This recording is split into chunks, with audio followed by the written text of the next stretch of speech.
Hold on a second. Okay. Yeah. Good evening, everyone. Welcome to this meeting of Development Management Committee. I'll just go through the preliminaries before we start the meeting proper. The meeting this evening will be live streamed, meeting to the public. A recording of the public part of the meeting will be available on the council's website within 24 hours of the meeting. Would remote participants please use their hands up icon in the Teams to indicate they have a question? Please turn your camera on and microphone on when addressing the committee and off when you're not speaking. Would members and officers please remember to switch their microphones on when speaking and off when they have finished speaking. Please speak directly into the microphone. The rest we don't need.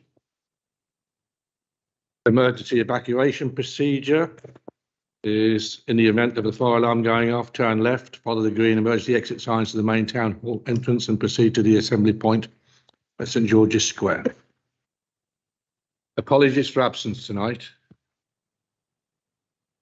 Apologies received from Councillors Agbley and Councillor Masood. Thank you. Thank you. Minutes of the previous meeting. Councillor Franks. Yeah, thanks very much, Chair. I don't know whether everybody's got the same page numbers, but I'm looking at page 21. The very last paragraph right at the bottom says the applicant clarified the issue. Well, in fact, it wasn't the applicant. I don't know whether the applicant was actually present because I don't know what he looks like. He might have been in the public gallery.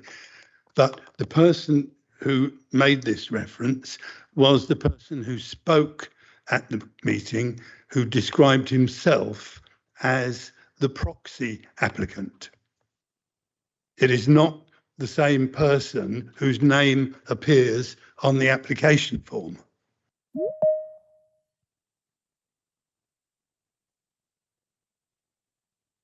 Councillor Hussain. As far as I can recall, and it must be probably somewhere in the minutes, that I think when he sat down, he said he's not the applicant, but he's a joint applicant or brother of the applicant. And that's what he was speaking on his behalf or something. Yeah, I think I asked the question. Yeah, as a proxy. Yeah. What does it mean to be a proxy? And he responded back that he's either the brother or part owner of the whatever. Yeah, it was representing the applicant, yeah, which is normal.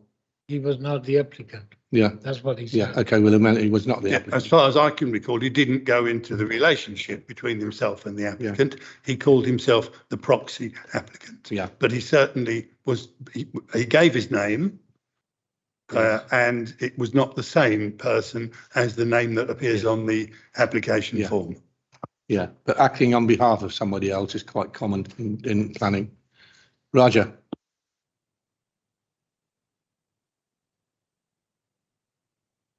Chair, 64, disclosure of interest. Page 6. 64, disclosure of interest. The first paragraph, last line is saying that they knew all these people, they said they knew the applicant as a community leader, that's fine, as well as his son in the same capacity. I did not say that.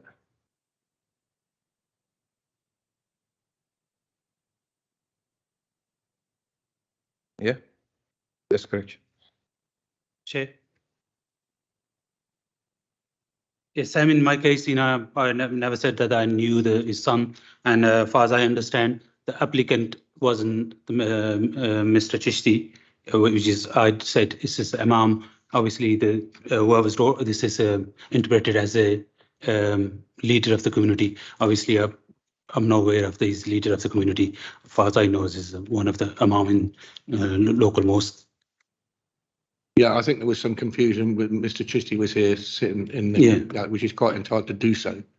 But that in no way requires a declaration of other prejudice in interest of person. Yeah. Yeah. Thank you, Chair. Is a second paragraph where it says that that page number 6, that Councillor Khurshid also declared personal interest but not prejudicial in that she had met the applicant a couple of years ago but never met his son.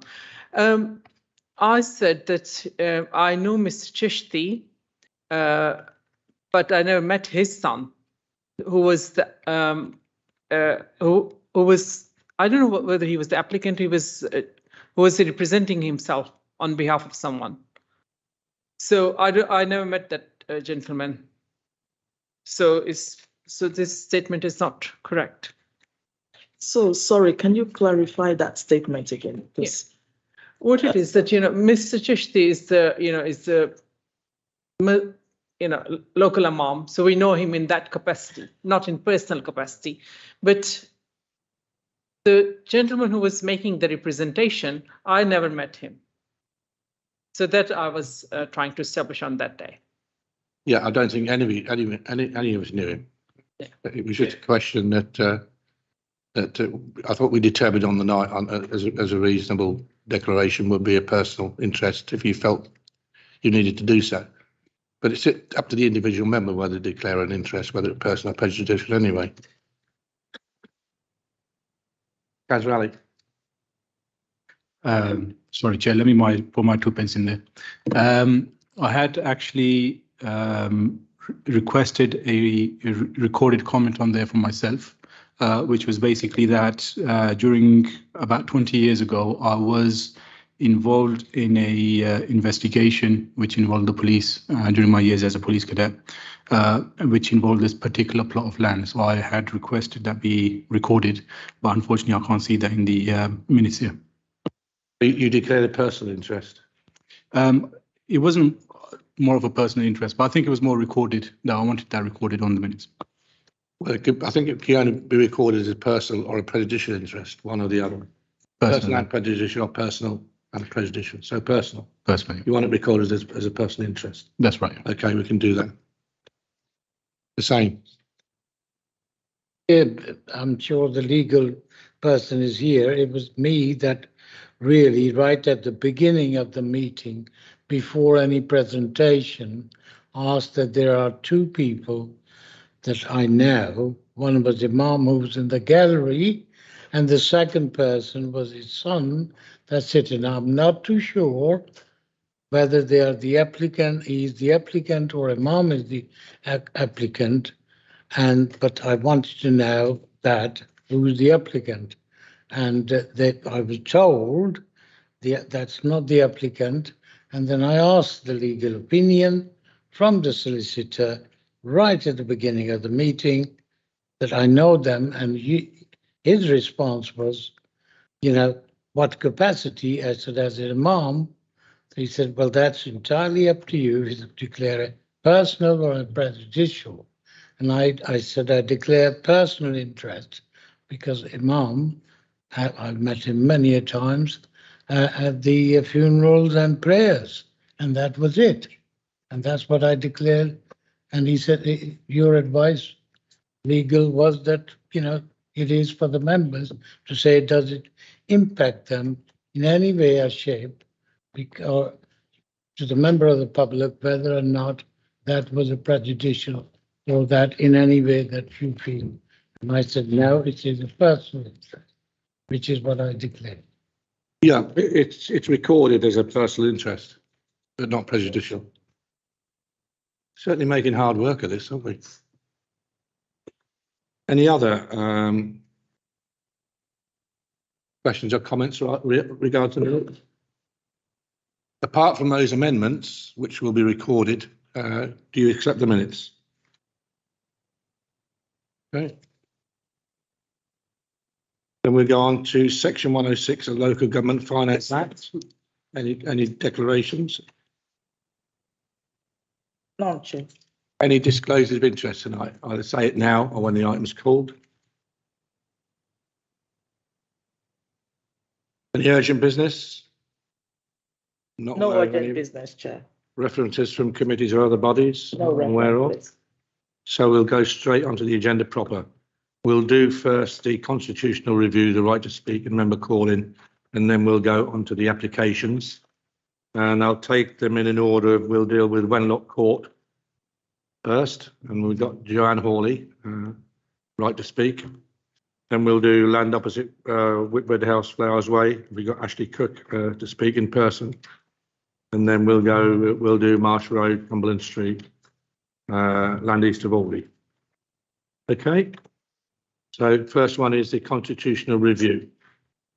Mark, are you going to open with this? Yes, I am indeed, Chair. Thank you very much. As members of the committee will be aware, there is a review being undertaken of the Council's constitution in its entirety, and that has involved us looking at every part of the constitution, including the right to speak scheme, which forms part of the protocols and conventions, and the scheme of delegation to officers in respect of non-executive functions, which includes delegations to the head of planning.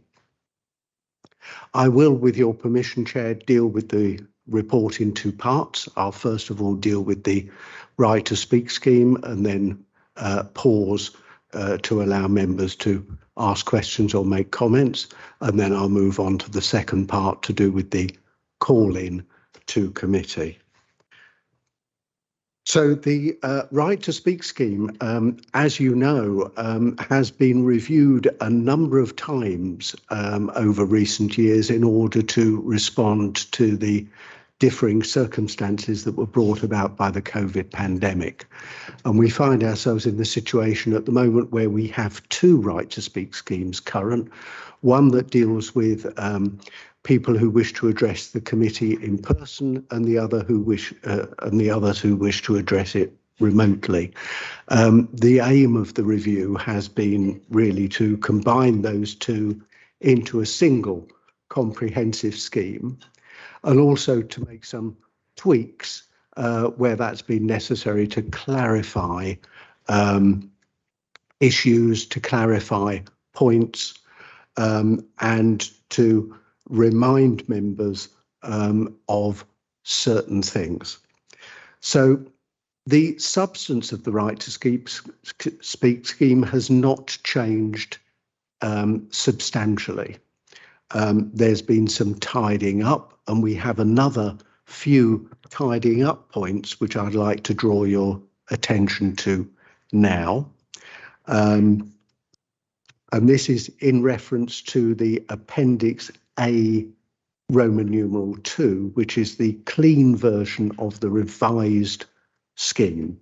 And at paragraph 2.2, there is a reference to any other member of the public, which needs to be removed because only objectors, agents, applicants and supporters are entitled to register to speak. At paragraph 3.9, there is an incorrect reference to paragraph 9. That should be paragraph 3.3.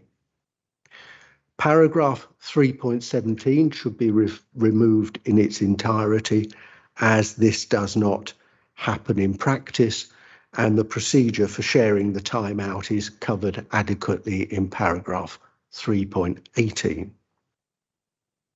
The order of speaking should be changed so that the applicant, agent or supporters should speak after the objectors and any member of the council who wishes to address the committee, so that they have the opportunity to respond to the points raised by the objectors and members. So that's a simple reordering, no change to the substance of the paragraphs. And then paragraph 3.31 currently makes a distinction over the need to submit photos before the meeting, and we suggest that that distinction is removed so that anyone who wishes to submit photographs, whether they are addressing the committee in person or remotely, is required to submit those photographs in advance of the meeting so that they can be prepared for display at the meeting for the benefit of the committee. So those are the tweaks we would ask you to consider in respect of the papers before you. The proposed changes to the scheme that we have made are firstly to clarify the situation of members of the council who wish to address the committee.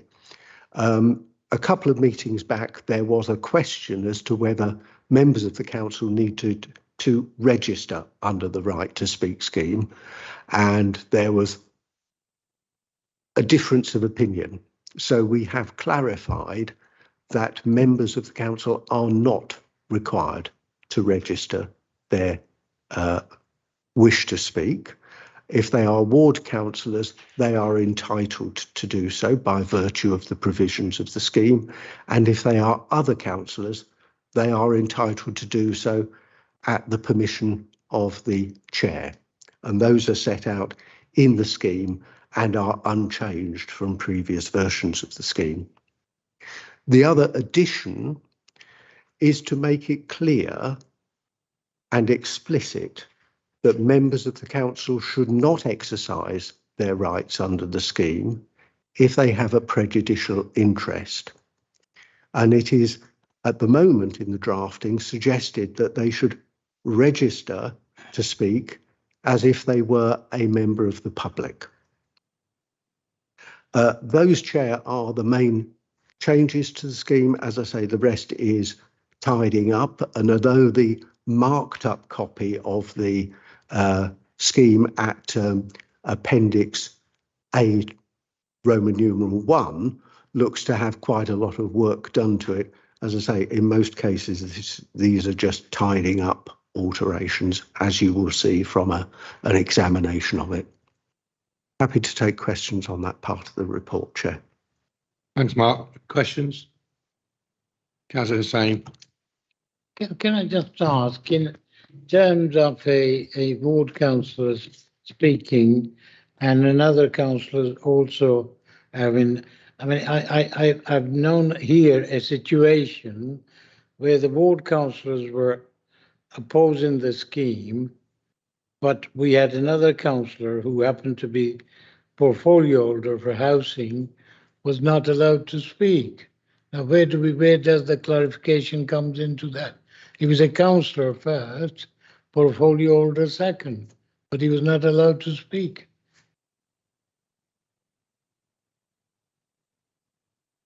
I'm afraid I'm unable to comment on that, Chair. I wasn't aware of the particular situation, but I cannot understand why a member of the council would not be permitted to.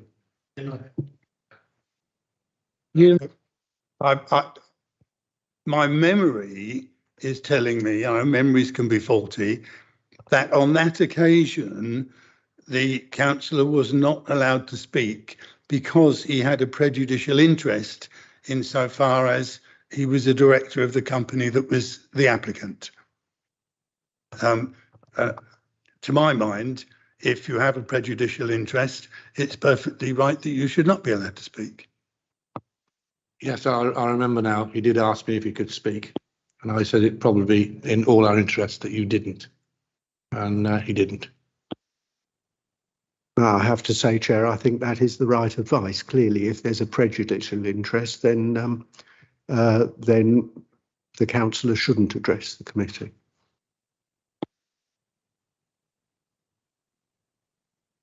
Thank you, Chair. Just seeking a clarification about the prejudiced interest. Sometimes it happens that residents, my ward member comes to us for advice, for help, related planning issues. So sometimes we have opinion, about the development going in my ward.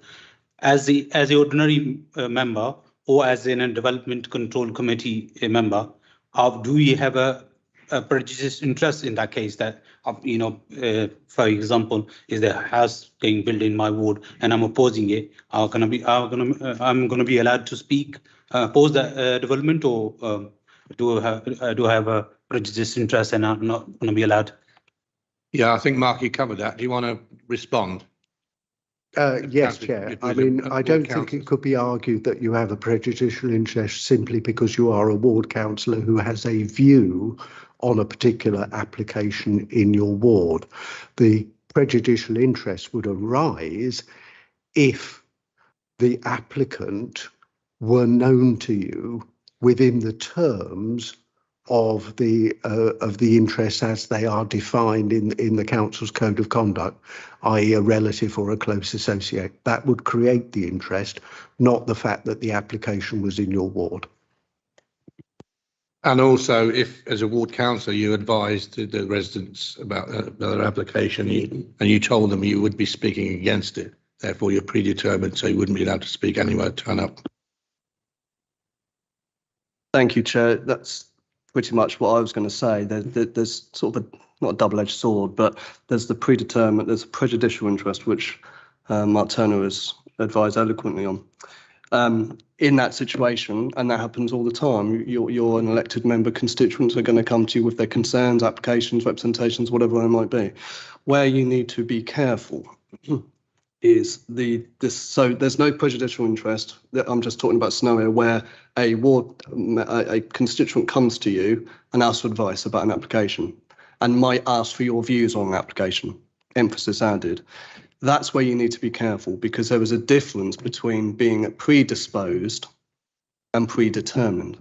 Now, predetermined means that you've made your mind up 100%, and therefore you would not be able to take part on this committee in making a decision, because you've made your mind up before you've come to this committee chamber. You've heard from the applicant, you've heard from the objectors, you've heard from the planning officers and so on. However, you can be predisposed, and there is a delicate distinction between the two. Predetermination, the most obvious example of that would be if a constituent came to you and you simply said, "Oh, I and you're on committee, oh, I couldn't vote for that over my dead body." That kind of language, very, very black and white. I've made my mind up. I'm not voting for that.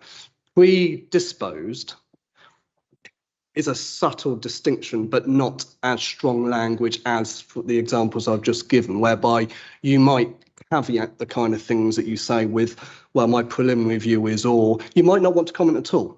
And that's entirely up to you. And I'm sure there are some councillors that would say, "Well, actually, I can't comment because I'm on DevCon." That's not actually the legal position. You can comment, but you can't make your mind up with the words you use. Does that distinction help? If ever you need advice as well, if I may, as a plea on interests, ring me up before a meeting, because then we can thrash out how well do you know them, how long have you known them, what did you say, what did you not say. It's a lot easier to try and thrash those things out than a phone call to me before a meeting. I appreciate that can't always happen, and sometimes it's only when you get into the chamber you think, "Oh, I know that person who's speaking." So, but I do ask for that sales pitch if I can. Thank you, Chair. Yeah, it may be a bit of an oversimplification, but it's best to ask advice before the meeting rather than after the meeting. Councillor Franks. Yeah, just to put it in plain language, we, all of us, I'm sure, are occasionally asked for advice on the process and the procedure, and it's perfectly okay for us to give that advice on the process and the procedure. Where we shouldn't go is anywhere near giving an opinion as to the merits of the application.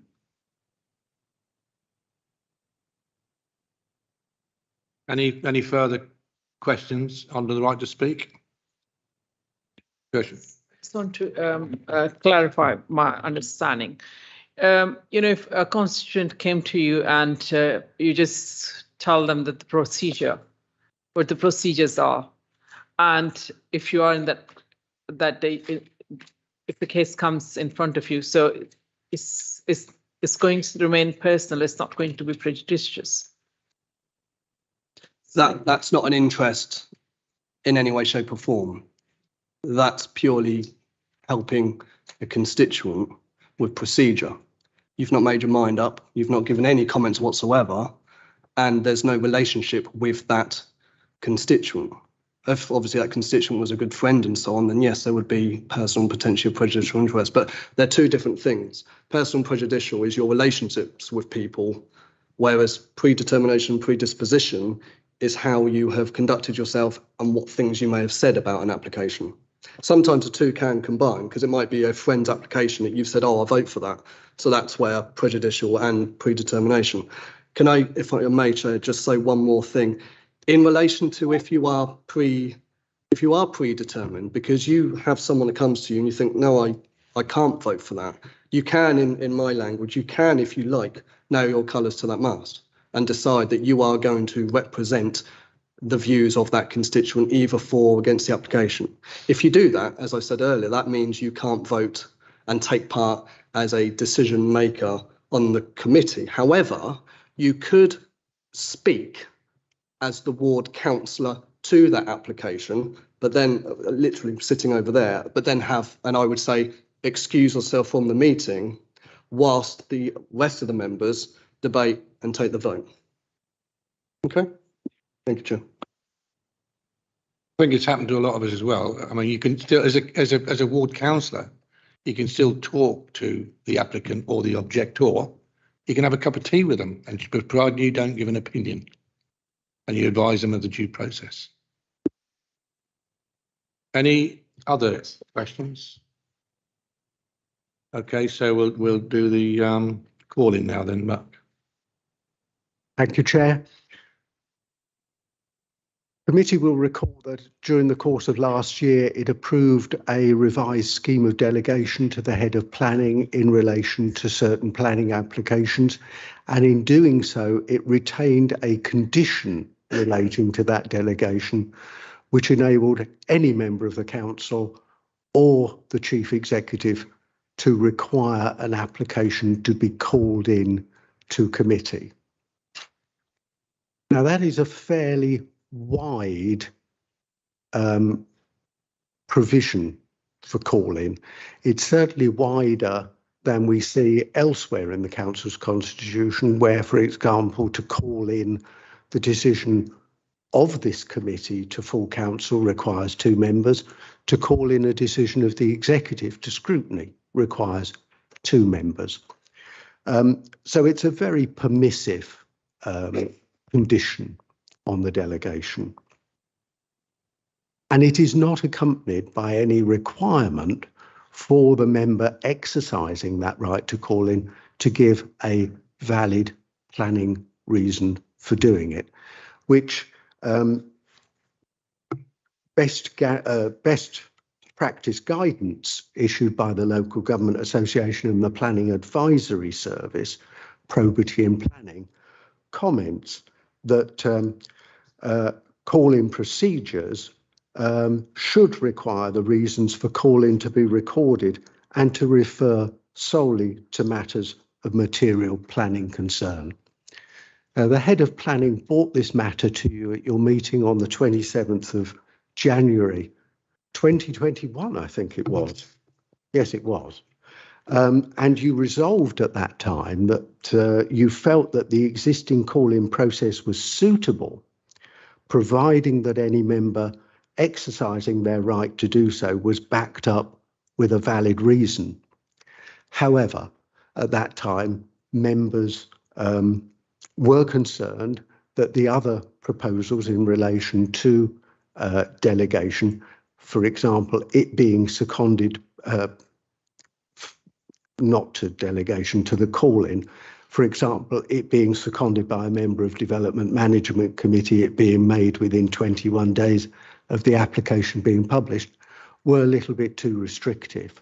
And therefore, the proposal was lost in its entirety at that time. And it was said that those items would be reviewed. So they have been reviewed. They've been reviewed as we have been going through the process of the Constitution review, and the review team, in association with the Planning Service, is now proposing a slightly different call-in provision, which restricts the right to call in to ward councillors in respect of the location of the application, or those councillors for wards immediately adjacent to that ward, and for the requirement for a valid planning reason to be given for the call-in. That reflects not only best practice, but also reflects the common practice of many other local authorities, including our neighbouring local authorities.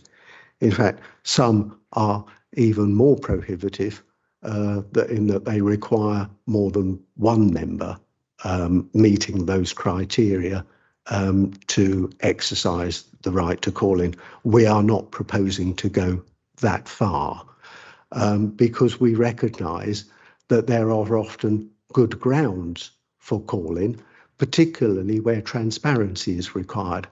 And the purpose of this is not to make calling impossible or onerous or unduly difficult, but to give the clarity and transparency of best practice to it.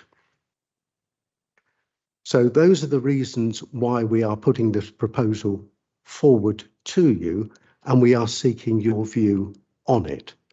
Because it affects the rights of all of the members of the council, it is not a matter that can be determined by this committee in the same way as the right to speak scheme can. But nevertheless, I've no doubt that your views will be taken into account by Constitution Committee in framing whatever recommendation it makes to full council. Thank you, Chair. Thank you, Mark. Councillor Bridgen, question.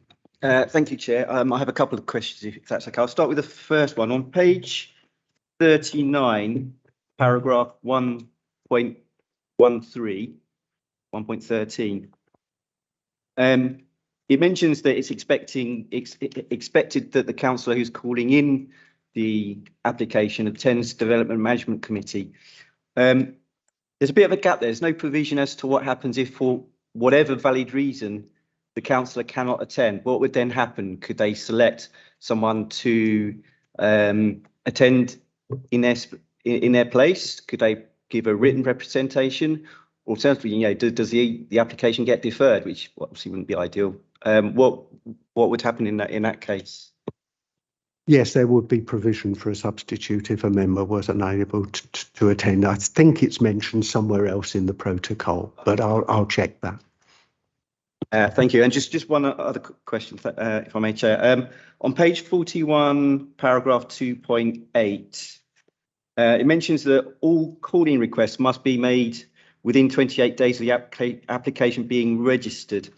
Now, looking on the planning sort of portal, I can't really see a registration date. Is that the validation date? And then the other question I have is regarding members can choose to be notified when this happens. How does that notification happen? Because at the moment, it's probably, well, most probably councillors should, is I check the monthly list that's on the portal, but sometimes for whatever reason, you can miss a month or so and have to backtrack. And then you can find yourself, unfortunately, 28 days, post that 28 days when you find this application that you need to call in. So I'd just like to understand how that would work as well, if I may.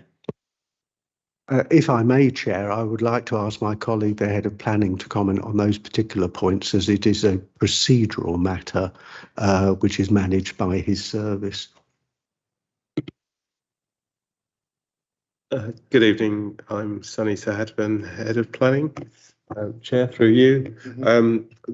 Thank you, Councillor Bridgen. 2 questions. The registration date is the same as the validation date, so you're correct in that.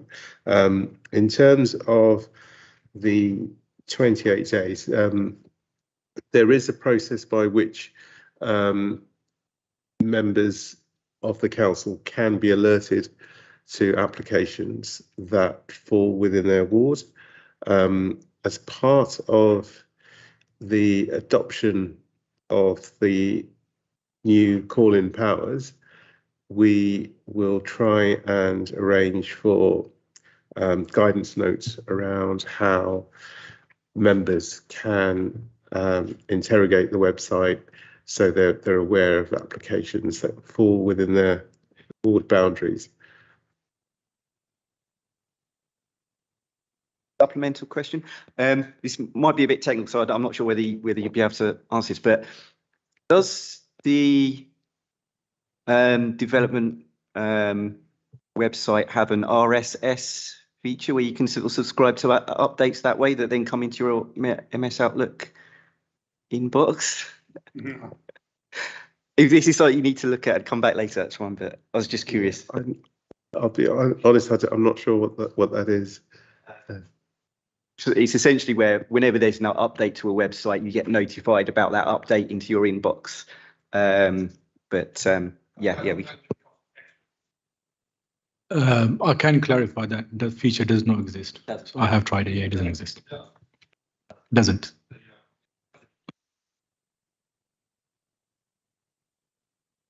Any other questions on calling? Councillor Hussain? It's more of a comment rather than the question, Chair.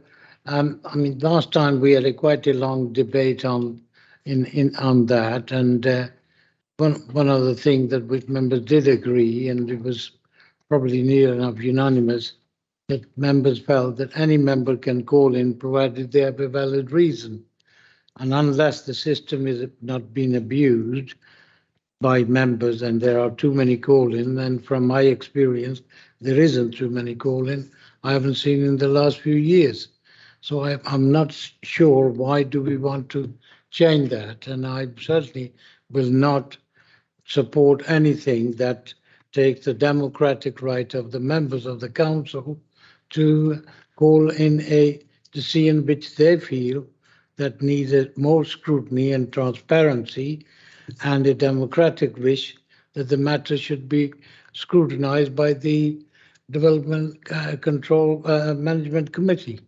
So I think that system is working, and if it was, overwhelmed with members forevermore calling in, then I would say I would be supporting to change in the system so they only restricted to the ward members.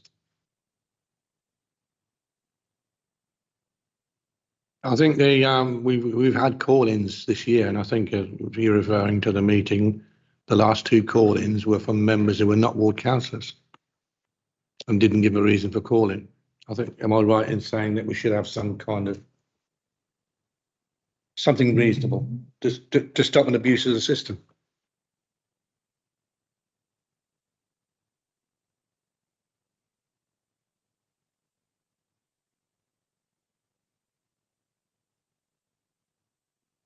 Any other questions or comments? Okay. So,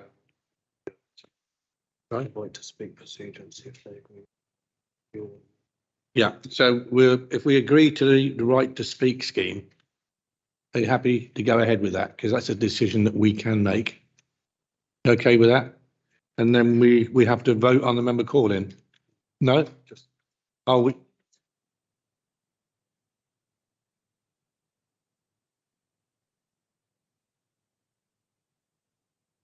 Thank you, Chair. I think the recommendation is to note any comments made, which I suspect will then form part of a report that will go to full council in due course. Yeah.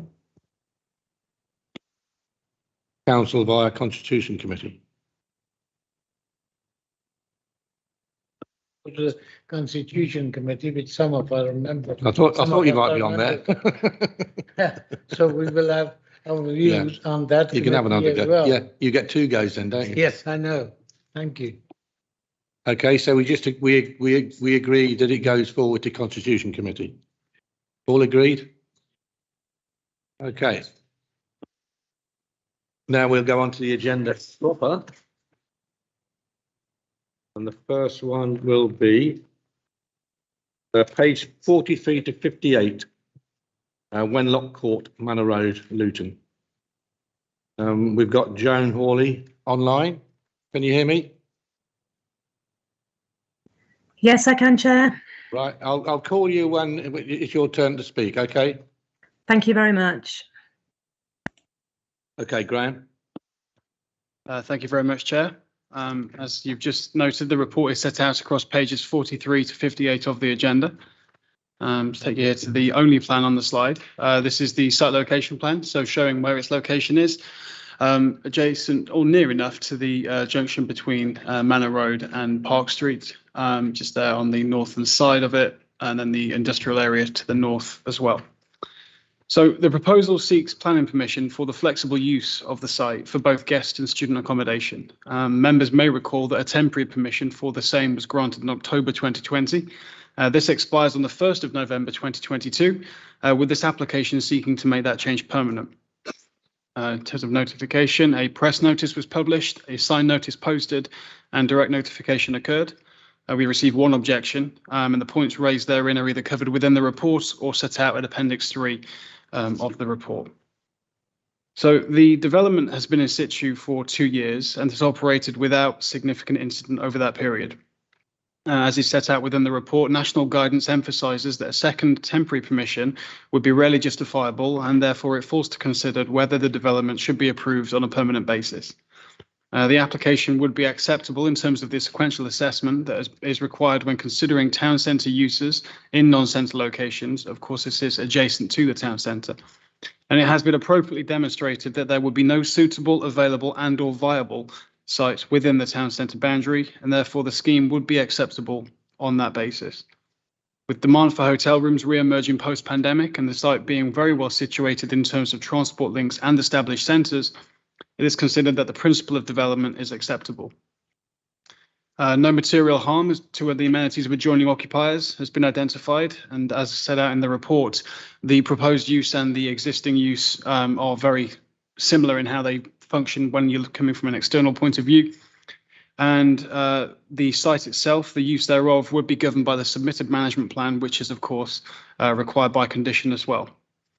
Further, the local highways authority has not raised any material concerns. The site is both sustainably situated and covered by parking restrictions that extend throughout the surrounding area, with Vickery Street car park, of course, a paid car park existing to the north around the corner.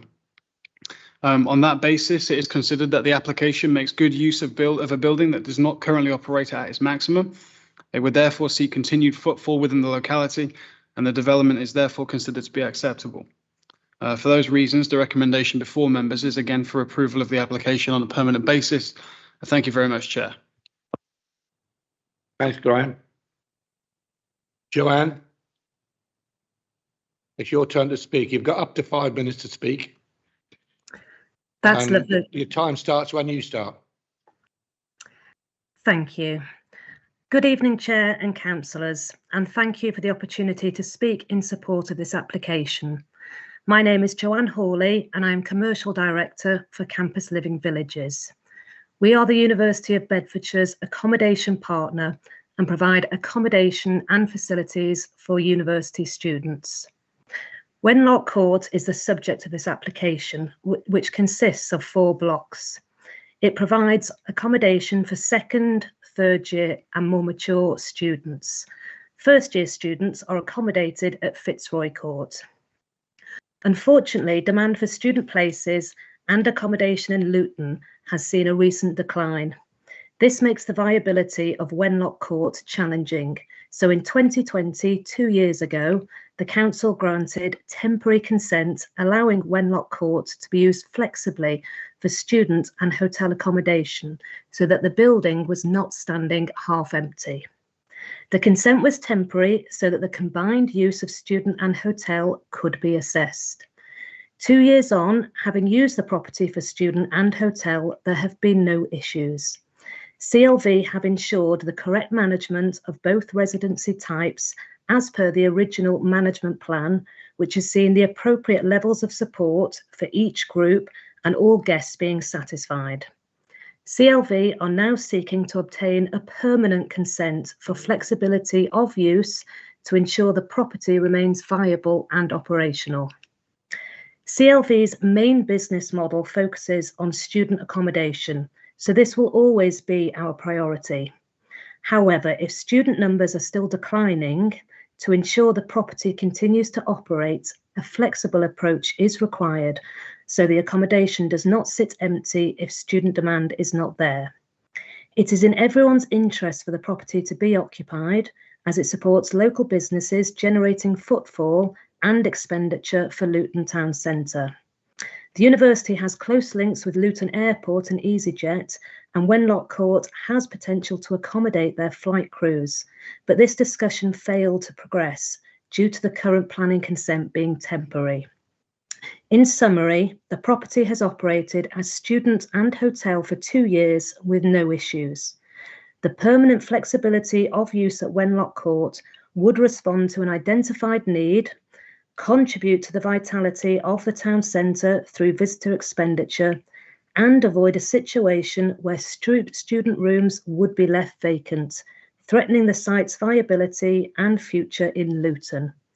I would therefore urge you to grant this application. Thank you for your time. Thanks, Joanne. If you stay online, well, I know you probably will, if members have any questions. Questions by members? No questions, okay. Comments by members? There being no questions or comments, the recommendation is approval. So I'll move approval. So we'll go to the vote.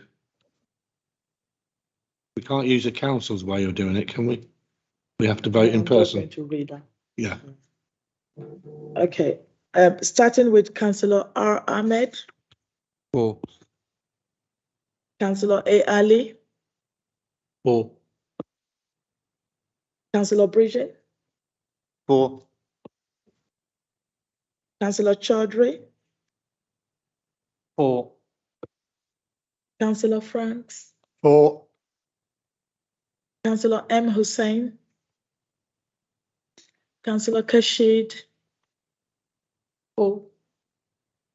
Councillor Taylor. 4.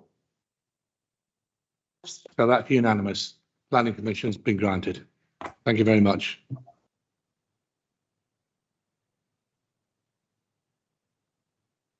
We go on to land opposite Whitbread House, Flowers Way, page 171. And we've got Ashley Cook present. I'll call you when it's your turn to speak, okay? Sorry?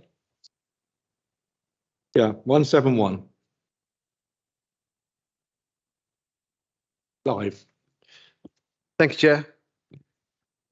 This planning application seeks the development of the existing vacant site to provide 380 residential units, flexible commercial floor space at the ground floor level, and includes associated landscaping and amenity space, car and cycle parking, refuse storage, access, and other works. There is only one short update on this application, in that the amended plans to address the original concerns of the Health and Safety Executive have required a minor alteration to the car parking layout, and this has reduced the number of car parking spaces by 1, such that 112 car parking spaces are now proposed. I'll just take you through the slides. The first one shows the application site outline in red and the applicant's ownership in blue, and the site is located to the south of Cumberland Street. It is adjacent to the Castle Street roundabout in the Castle Quarter area of the town centre. The application site is an allocated housing site. Slide 2 is an aerial view of the site, demonstrating that the site has been cleared, which also demonstrates its relationship with neighbouring land uses.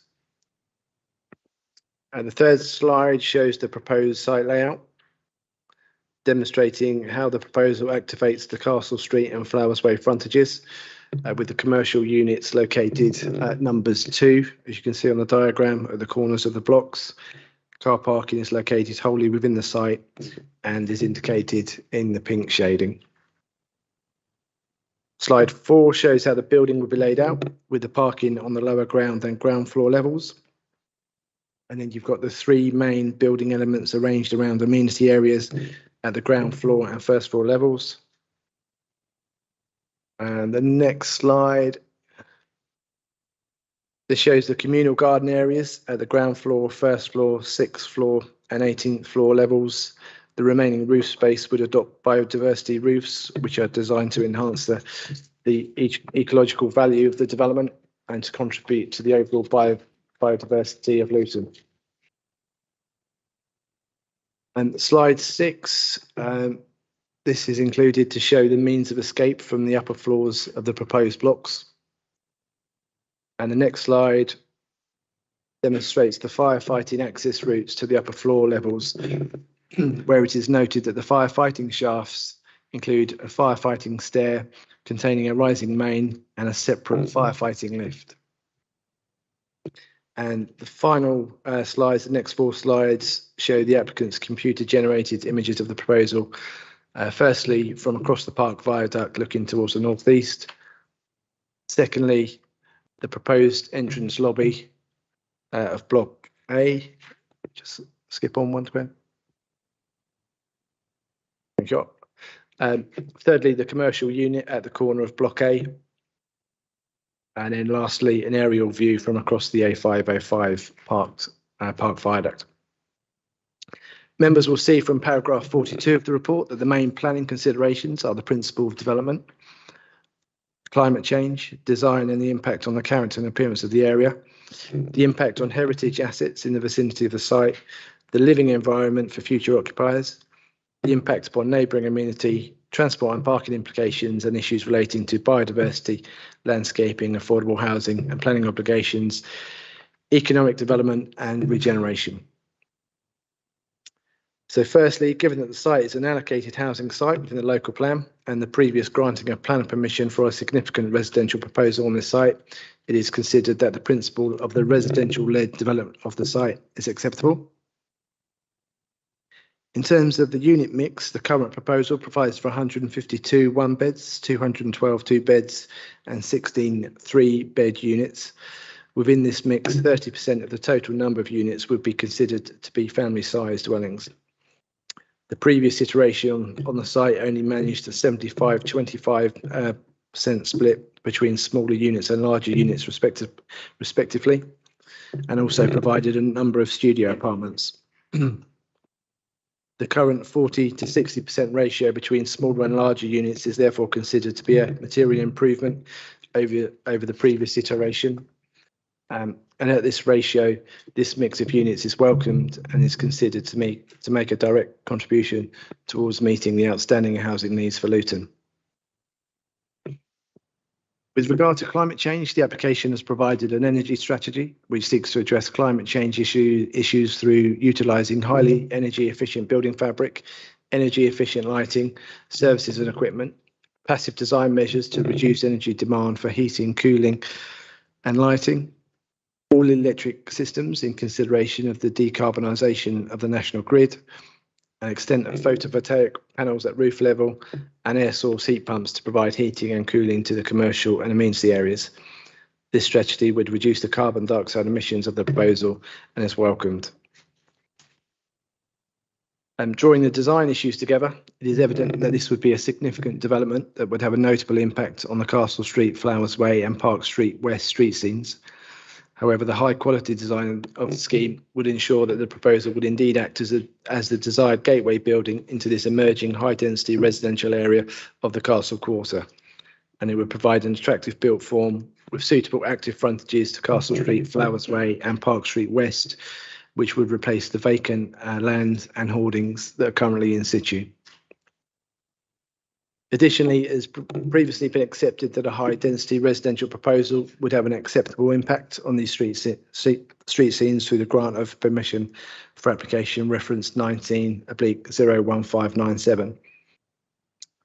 Finally, the proposal would have a significant impact on the wider character and appearance of the area due to the height of the proposed development.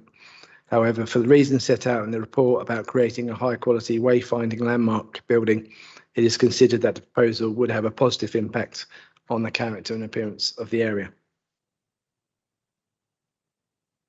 In relation to the proposal, it is considered that the design is of an excellent standard and that the surrounding built form, emerging character and varied levels provide an appropriate context that justifies the design approach. For the reasons set out above, it is considered that the development would be consistent with the principles of high quality design found within policy LLP 25 of the local plan and also section 12 of the National Planning Policy Framework. In accordance with the advice from the Council's Conservation Advisor, the proposal is considered to preserve the setting and significance of the Grade 1 listed St Mary's Church. Similarly, no adverse impact has been raised in relation to the Grade 2 listed buildings in the vicinity of the application site or the non-designated heritage assets. In relation to the town centre conservation area, the Conservation Area Advisor considered there would be some harm to the conservation area, but this harm would be less than substantial and at the lower level of less than substantial harm. Where there is harm to a heritage asset, a balancing exercise has to be undertaken to weigh the harm against the public benefits of the scheme. In this instance, the public benefits of the proposal have been demonstrated to outweigh this limited harm, particularly now an element of on-site affordable housing is to be provided. In this regard, and given the assessment set out above, the proposal is considered to comply with policy LLP 30 of the local plan. With regard to the environment created for future residents, the living environment and to be created is considered to be excellent, providing for the necessary internal space standards, an excellent amount and variety of private amenity space, landscaped areas and public realm, an excellent light penetration and outlook for each unit. In relation to the impact on neighbouring amenity, it is not considered that the proposal would result in any significant material harm to the amenities of adjoining occupiers or significantly adversely impact on existing neighbouring uses. In terms of transport and parking issues, the Highway Authority has accepted the content of the transport assessment and the framework travel plan submitted with the application and has raised no concerns subject to conditions which are included in Appendix A and informatives to be added to the grant of any planning permission. Accordingly, there is no objection to the proposal. Finally, the Highway Authority has requested a financial contribution of £93,450 towards improving sustainable travel infrastructure in the town. With such conditions and requirements to be captured through legal agreements, the proposal is considered to be acceptable in highway and transport terms and also to comply with policies LLP 31 and LLP 32 of the local plan. In relation to economic development and regeneration, the current proposal brings forward more units and therefore more potential residents than the previous permission on the site, as well as being able to provide for some developer contributions towards education, waste management and sustainable transport and a small level of on-site affordable housing. The greater number of residents would contribute to Luton Town Centre, providing greater footfall and commerce for the businesses in these areas. It is also considered that the current development benefits from a more clearly defined character and identity, comprising an exceptional degree of quality that distinguishes it from the previous permissions on the site. In terms of affordable housing and developer contributions, the viability process has found that the economics of the scheme are such that the policy compliant provision of affordable housing and the full amount of requested developer contributions would not be possible. However, through discussions with the applicant, a developer contribution of £211,104 and a provision of on-site affordable housing has been secured. A viability review mechanism is to be included as part of the Section 106 agreement to capture any improvements in viability before final occupation, with any future monies going towards affordable housing and then education. So in conclusion, the report demonstrates that the residential development of the site is acceptable in principle, being located within the Castle Quarter area of the town centre, where policy LLP 3 applies and which provides qualified support for high quality residential development. It would also make an important contribution to the regeneration of this part of the Castle Quarter, removing an unsightly piece of vacant land in its prominent location and providing job opportunities both during construction and the operation of the building. Further, the site is an allocated housing site within the local plan, such that the residential development of the site is acceptable in principle, whilst it is also noted that an earlier permission for 349 flats on the site has been implemented and which constitutes a realistic fallback position. The mix of units is considered to be acceptable and is an improvement on a previous permission on the site. In terms of design, the application proposals have developed over time, responding to both officer advice at the pre-application stage and also responding to comments from an independent design review panel. The proposal has demonstrated that it provides a high quality design solution, provides specific justification for the taller tower element, and accordingly is considered to have an acceptable impact on the townscape and the character and appearance of the area. In relation to the impact on both designated and non-designated heritage assets, the report has identified that there is some harm to the town centre conservation area, but considers that the public benefits of the proposal outweigh this limited harm. Additionally, the report has demonstrated that the proposal would provide a suitable residential environment in terms of unit size and amenity space provision. It would not result in any significantly adverse impacts on neighbouring amenity, and that the transport issues associated with the proposal are acceptable.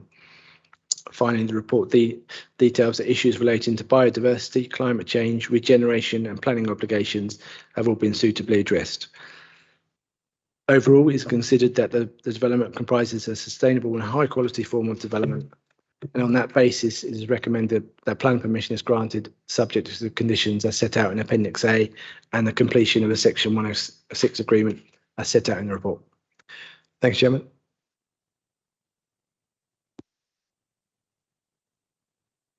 Yeah, thanks, Clive. I'll just ask Sonny to come in. Thanks, Chair. Before members ask questions of the case officer, we wanted to introduce a different process, a new process for committee. We use Design Review Panel South East. It's a recent event, so officers have been using Design Review South East for effectively the last 18 months, and it's to supplement officers in ramping up the design quality of major schemes, such as this particular item and item 10, which is also on the agenda. And one of the processes that we would like to introduce is their engagement with you as our members on this committee to help inform you before you make your decision on the items that we bring to committee. So we've got two members of Design Review South East ready to assist you this evening. Helen Goodwin will provide an overview of exactly what Design Review Panel is. And then Gillian Horner will provide DRP's opinion on the design quality of this scheme and this item. She will later appear after item 10 has also been presented. So if I bring in Helen Goodwin to begin with, she can introduce herself, and then she'll introduce Gillian Horner. Thank you, Chair. Hello there, thank you so much. Yes, hello, I'm Helen Goodwin. I'm Head of Programmes at Design South East. Just a quick introduction to who we are. Design South East is probably the leading provider of design review services across the South East region. We've been delivering design reviews for over 25 years, and we sort of, as it says in the name, Design South East, we work with local authorities across the whole of the South East region, and we've been working with Luton for getting on for 2 years now. So really pleased to be involved in helping to assess design quality. Design review is endorsed in the National Planning Policy Framework in Chapter 12 as a tool that local authorities can use to help them to ensure high quality design, but most importantly, as a tool to help them to refuse poor quality design. So the spirit in which we engage is in an advisory capacity, and we bring together a panel of built environment experts to review a scheme. It's a panel of 5 people, and the panel are experts from their fields across a number of different disciplines within the built environment industry, so including architects, landscape architects, transport specialists, public realm specialists, and so on. The panel review, there's a presentation from the applicant team, and the panel discusses the scheme, and then a formal report is provided to the council and to the applicant teams to make recommendations about where there may be opportunities to improve the design quality. The chair of our panel, more often than not, is Gillian Horn, who's with us today, and also have my colleague Lizzie with me, who manages the Luton panel. And so we'd be really happy to answer any questions that there may be from any of the committee. And I think Gillian would be very happy to talk about the the panel's feedback and recommendations on this particular scheme. So I don't know if anybody has any questions for me about Design South East and about the process. Very happy to answer those. Can I just ask if you were involved in the design of this particular scheme, and how far do you go as regards the design? So we're not the designers, we're the design review panel. Yeah. So we receive schemes sometimes once, twice, 3 times through the pre-app process. The benefit of us seeing a scheme earlier in the design and planning process is that there's an opportunity for the applicant team, for the design team to go away and respond to the panel's feedback and then bring it back again to the panel ahead of a planning submission. So I think in this case we saw the scheme only once. Yeah. And Gillian chaired the panel on that occasion. So we're not the designers, we're the design review panel as a formal part of the planning process, as I say, endorsed in the National Planning Policy Framework. Yeah, Chair, just to add to what Helen has said, Design Review Panel South East are independent of the applicants and they're also independent of the council. So their comments on this design is completely independent and impartial.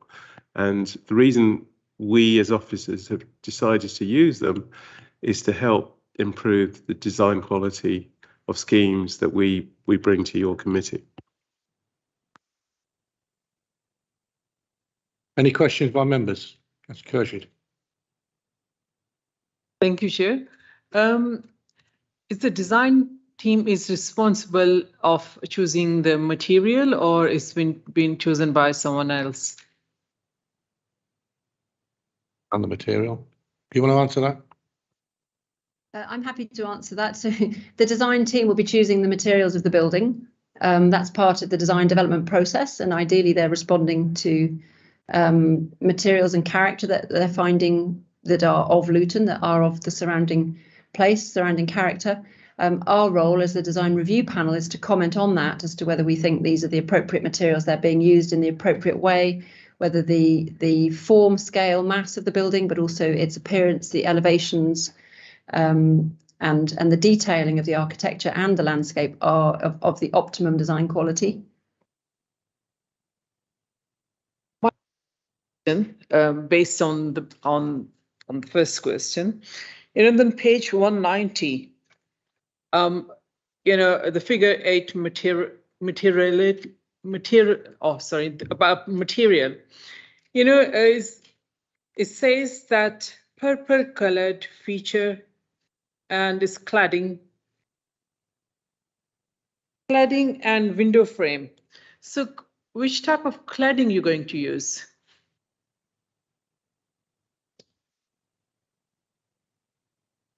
So Gillian, I don't know whether you want to come in and present. So as I say, we're not the applicant team, we're not the design team. We're independent of this process. We are advising the local authority and the design team, the applicant team, on the design merits of the scheme that they put forward through the pre-app process. We are not the designers, so our role within this process is to comment on the scheme. So it's not for me to comment on which material they're going to use, but Gillian, you might like to come in here, as Gillian is the chair of the panel. Yes, I'll say hello at this point. I can't answer, again, for reasons that Helen's just said, I can't answer that detail, but I could say a little bit more about my involvement in the scheme to help you understand it. And I think that Clive would have the detail on what's actually been submitted. So as Helen said, I chaired the review panel, which was on the 4th of October last year. And there was a panel, I had 4 panel members with me, and they were represented specialisms in sustainability, regeneration, landscape, and architecture, with particular emphasis on housing. And I'm an architect myself as well. And so what we did, it was still when everything was online and perhaps in a lockdown, but it was still not considered safe to all meet together. So it was an online review, but I had the chance to have a visit of the site, as well as Cumberland road that we'll see later, and have a tour of Luton to have a better idea of the context, because it's very important for us to understand the site.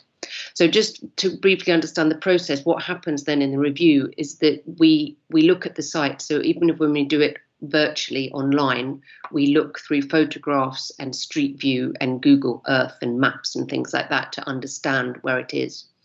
And then the applicant team present their proposal to us, and they say what they're doing and their process of getting to that particular design stage. And then as a panel, we've seen some material in advance so that we can digest some of the intricacies of the plans and the proposals. Everyone is particularly focusing on their specialism. Then the applicant having presented, the panel then respond really to just what they've seen there and then. As outsiders, as has been said, as independent people who haven't been involved in the design process and are not going to be involved in the design process after. So it's a moment of being able to have an expert opinion on where the design is at. So we do that and we have a discussion, and it goes into quite a lot of detail. It goes from broad principles to certain moments of detail that can be picked up on. That's then written up, and there's an 11-page report that is then written from that meeting. And sorry, I should have said as well, the applicant have a chance, I always, to respond so that we can have a discussion with the applicant at the end of the review as well. So that report is then sent out to all parties present at that meeting, with the idea being that we're there to really try, as has been said by Sunny and by Helen, to really try and promote design quality wherever we're working, and to look ahead and to look at the legacy, and actually take the virtue of the fact that we're in a way not bogged down by having to resolve all the detail and all of those other issues, but just considering what is good design and how could the design that we're seeing be better. So the comments that, if you'd like me to be able to make any today, would be on the scheme, just to be really clear, that we saw last year. So from that, as I understand from Clive and reading the report, some changes were made to the scheme before the scheme that is being put before you now. Not major changes, so but some positive responses to the comments of the review panel. So I haven't been presented back with that in any kind of formal way. So my comments would really be general about how, if you'd like them, about some of the concerns and issues that were raised at that particular meeting. But I don't know how you want to play it, whether you want to hear more detail from me or whether you'd just like me to be on hand in case there's any questions around that. Yeah, I think the main question, are you happy with the design of this development? Well, that's a bit of a tricky one for me here and now, not being, because it's sort of outside my remit to say whether it should get planning or not, and that's thankfully for you lot. As Sunny said, No, I didn't ask that. Oh, all right. Were you happy with the design? We were fairly positive around the main principles of the design, but there were certain issues. What we always do is have recommendations. We had quite a number of recommendations, and there were a number of concerns that we thought that so some things we didn't know. So in principle, for instance, from what we see in terms of height and massing, we didn't have an issue per se, but recognised that we needed to. That the impact on the townscape and longer distance views needed to be looked at, because they hadn't at that point. So we weren't able to comment on that. And as you've heard from Clive, that has been assessed internally, because a development of this scale does have some longer range impact. There were some concerns raised around, and we encouraged the applicant to consider who would really be living here and what their needs were, and particularly families, and looking more at play and how play would be addressed and making sure it's safe. And the other key concern that we had was making sure that some of the conditions around the site, particularly those of noise being by the road and the air pollution being by the road, how they were going to be properly understood and addressed in the scheme. and as well as making sure that issues like overheating weren't going to happen in the flats. And so some were quite technical issues in terms of that, of making sure that the analysis was being done and that would actually inform the design. Other areas of concern with that was about the livability, for instance, of the places, and we encouraged to have more what we call dual aspect flats, which is making sure that flats have windows on more than one side. And I think as a result of that comment, that number was increased. And I think I'm right, Clive, that it's over 50% now. And that we also had concerns making sure of vulnerability of privacy on the ground floor units, and encouraged maisonettes. And I understand that some of those have been incorporated in the scheme from what I've read.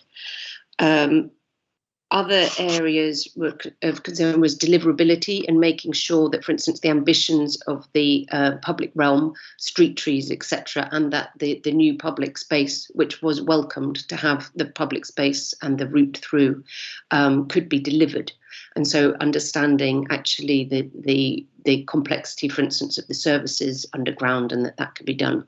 We also were concerned that actually that the public realm, because of the change in levels across the site, that it wasn't at the point that we saw it, you couldn't walk right through. And so we encouraged to be able to have a route through, which again, I understand has been addressed and that you can, although it has to be through ramps because of that change in level. I think those were really probably the main concerns that we had. And I don't know, it might be better for sort of the roundness to just to double check that in terms of how the scheme progressed on those key points, that with Clive back to if you have any concerns around those that you want to take forward, because we didn't see the scheme again to see if there were any changes. No, thank you. That was very useful.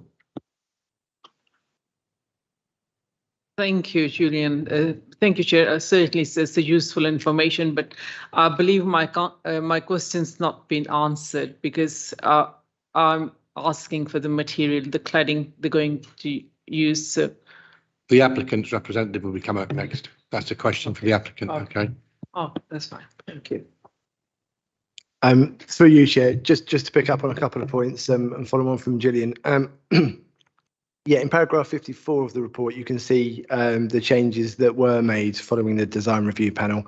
The majority of the recommendations from design review South East were taken forward. And we talked about the dual aspects, and that was up to 52%. So that paragraph sets out the improvements that were made. Just in terms of materiality, if I can take you to paragraph 66, I mean, predominantly this is a brick built building, so it would utilise brickwork. The cladding is only a feature. Obviously, it's a topical consideration, but any cladding would have to meet the current building control standards. But it is just a feature of the building. That the main material is brickwork. But I'll let the applicant expand on how they took forward the recommendations of the design review. Okay. Do you want to do members' questions to the officer now, or do you want the applicant? Are we going to get an address from the applicant? Yeah. You want to hear the applicant now? But frankly, the question that I really need an answer to is probably only answerable by the applicant. Okay, so if you come up, Ashley. And you've got up to 5 minutes, and your 5 minutes will start when you start. And members may have questions. I think there will be questions coming. That's fine. Can everyone hear me? Yeah. So thank you, Chair, and good evening, councillors. Firstly, thank you for allowing me to speak this evening. I'm the planning agent for this application, speaking on behalf of the applicant, the JRL Group. The JRL Group, alongside the rest of the project team, have worked closely with the council and the case officer over the last year to finalise these proposals, and we're delighted to have a positive recommendation from the case officer at this evening's committee. The JRL Group are a leading UK contractor based in Borehamwood, and they're excited to work with Luton to bring forward the proposals presented this evening. So this application is seeking full planning permission for the development of the vacant plot on Castle Street and Flowers Way to provide 380 high-quality homes in the heart of Luton town centre. The proposed homes range in size from 1 to 3 bedroom units, including 30% family housing to help meet Luton's housing needs. The scheme also provides 2 flexible commercial units, which should be available for local employment opportunities or as a space for the community to meet. Together, these new homes and commercial space will contribute to the vibrancy and vitality of the town centre. As Clive explained in his presentation, since submitting the application, the applicant has decided to provide some affordable housing as part of the proposal. Due to the housing values in Luton and the high cost of materials and construction, the scheme has been found to be unviable. This remains the agreed position with the council and their viability consultant. However, the applicant has made the decision to provide affordable homes as part of the scheme. This not only demonstrates their commitment to Luton, but also provides more public benefits to the local community. As such, the scheme will now provide 11 affordable homes as part of the proposed housing mix. Overall, the development will provide a high-quality living environment for future residents, both within each dwelling and through the proposed amenity space across the scheme. There's a high proportion of dual-aspect homes, and all homes meet the space standards. The landscaping strategy includes communal gardens and rooftops, with play space, biodiverse habitats, mature trees and climbing plants. This will notably improve the pedestrian experience in and around the site and ensure residents have access to high-quality amenity and play spaces. As well as these environmental benefits, the proposed development also includes an all-electrical heating system and PV panels to create a sustainable development. Car parking spaces are provided as part of the scheme at a level suitable for the town centre. 20% of spaces will have electric charging, and the proposal also provides a significant number of cycle parking spaces to encourage active travel. The applicant will also provide a developer's contribution towards improvements to sustainable transport, waste management and education. As you may be aware, this scheme on Castle Street is being brought forward by the JRL Group alongside another application on Cumberland Street. This application was deferred at the June committee and is to be considered again this evening. Given the close proximity of both of these sites to one another and the role they play at the town centre, it was important to consider their design development in unison. Gardner Stewart Architects are here with us this evening and they're happy to answer any questions on design or materiality. As the architects on the scheme, they applied a master planning approach to the design development of both sites. This ensures the scheme reflects the right regeneration of the area. We've considered the development of surrounding sites, such as the former Honda garage, Langley Street, and the future potential of the casino. And this ensured the scheme was designed with a real consideration of how Luton Town Centre may evolve in the future. Through this process, the architect found a need for the two proposals to act as a gateway into the town centre, with Castle Street marking the entrance from the south. The tallest element of the scheme has been positioned strategically to deliver this gateway effect, and this was supported in the pre-application process and by the Luton Town Centre Master Plan, which identifies the site as suitable for taller buildings. In order to ensure the tall building makes a positive contribution to this location, the architects have worked hard to take local design influences on board to create a genuinely beautiful and interesting building, which reflects the hat-making and weaving heritage of Luton. The facade treatment also helps to improve the legibility of the building from close and long-range views, helping with its gateway role. Given JRL's background in actually delivering and constructing developments, they have every intention of bringing the scheme forward, and following the receipt of planning permission, they intend to deliver the scheme within 2 years. It is considered rare that a contractor would take a scheme from evolution to construction, and for the development at Castle Street, the involvement of JRL and their intentions to actually build out the scheme is a significant benefit. This will see this vacant site finally developed after so many years left abandoned, bringing investment and regeneration to the local area and to Luton Town Centre. We hope you agree that the proposed development of this vacant site would provide much needed housing for Luton. The scheme will contribute to improving the vitality and vibrancy of the town centre, whilst also generating a high quality gateway development. There will be significant benefits for the local area and the existing community as a result of the scheme, including more high quality homes, affordable housing, public realm improvements, new commercial and community spaces, and much more. As such, we hope you will support the proposals which the team have worked so hard to develop over the last year. Thank you again for allowing me to speak in support of the proposals this evening. We're happy to take any questions that you may have. I note there were a couple of questions on design and materiality. We're happy to take these as well, and the architects are with us this evening to answer any technical points that you have on design as well. Thank you very much. Thanks, Ashley. Any questions? Councillor Hussain, Councillor Banks. Can I ask you, in terms of your offer of the affordable housing of 11 out of 384 housing, are they going to be 2 or 3 bedroom family? Is that the offer? a range of housing. It's not been sort of agreed exactly what sort of proportion of housing that will be, but it'll be a range. But yeah, it is 11 homes, which is I think about 3% of the total scheme.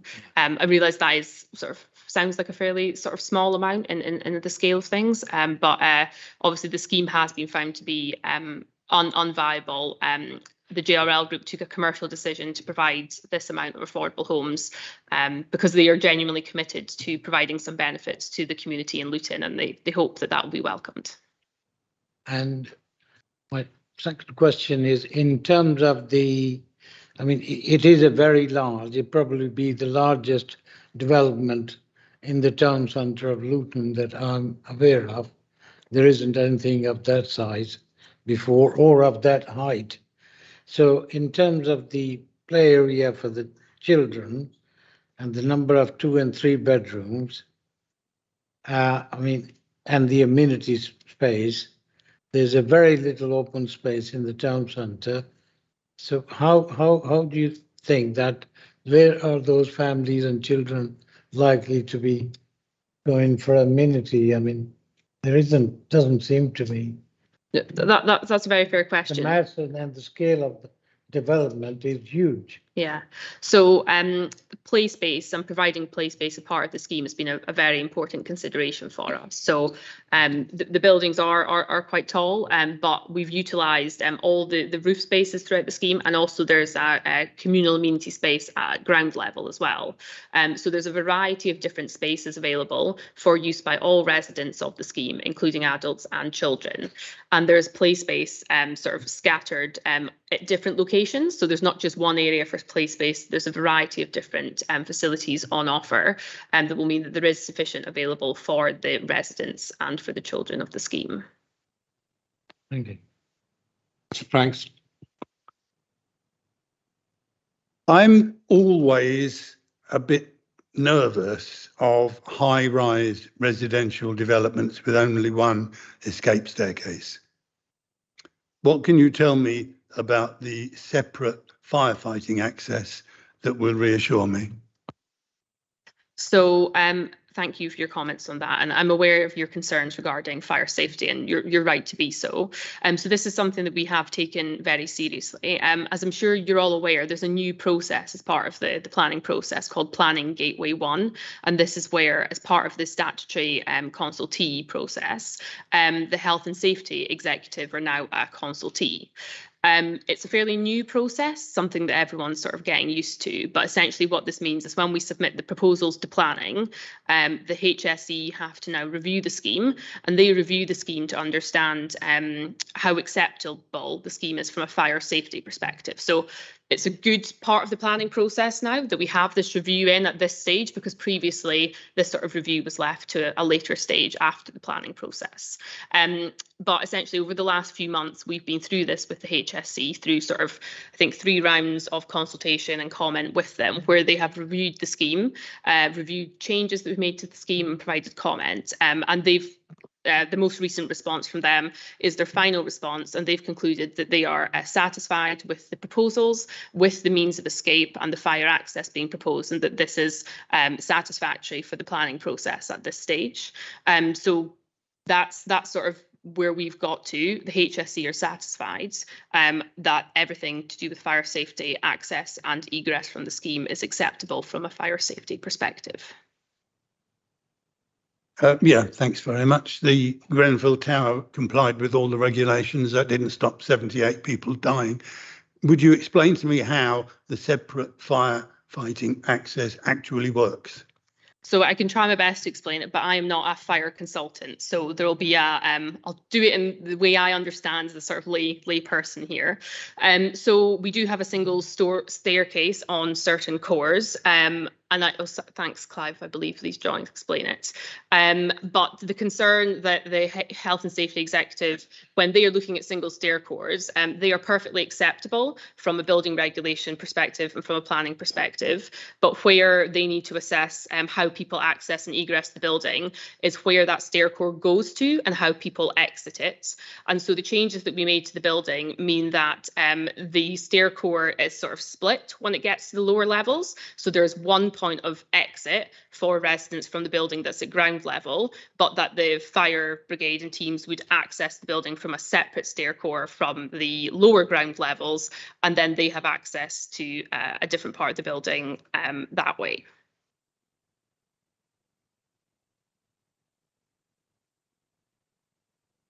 If you still have questions about this, the architect may be able to explain some of the technical aspects of the layout better than me, but. Has that answered your question, or would you like further information from the architect? Well, it's answered the question, but it hasn't reassured me that the building is safe. I'm coming from a position where Grenfell Tower complied with all of the regulations, and yet 78 people died. I want to be convinced that a single staircase block of these heights is safe, and I haven't had that reassurance yet. So I think I totally appreciate your concerns. The assessment that the HSE do has moved on from the time where Grenfell Tower was designed and constructed. So there's a higher level of scrutiny now, and we're going through the process that is applied to all applications at the moment and that has been put in place very recently to deal with the exact issues that Grenfell caused. So the position that we're in is that we are following all the regulations, we're following everything the HSE is recommending in order to make the scheme acceptable from both a buildings perspective and from a planning perspective. We're following all the guidance that's out there. Yeah, I think that's as much as I can say on that. Okay. Councillor Ahmed. Councillor Ali. Thank you, Councillor. Just a couple of questions. You mentioned the fact that there will be car charges, about 10 car charging spaces. Can you tell me the capacity of those charges and whether they will be allocated to any of the units, or will they be open to just the residents, or will they be open to the public as well? So your first question about the capacity of the electric charger, is that in terms of electricity capacity? So how many kilowatts will the charges be?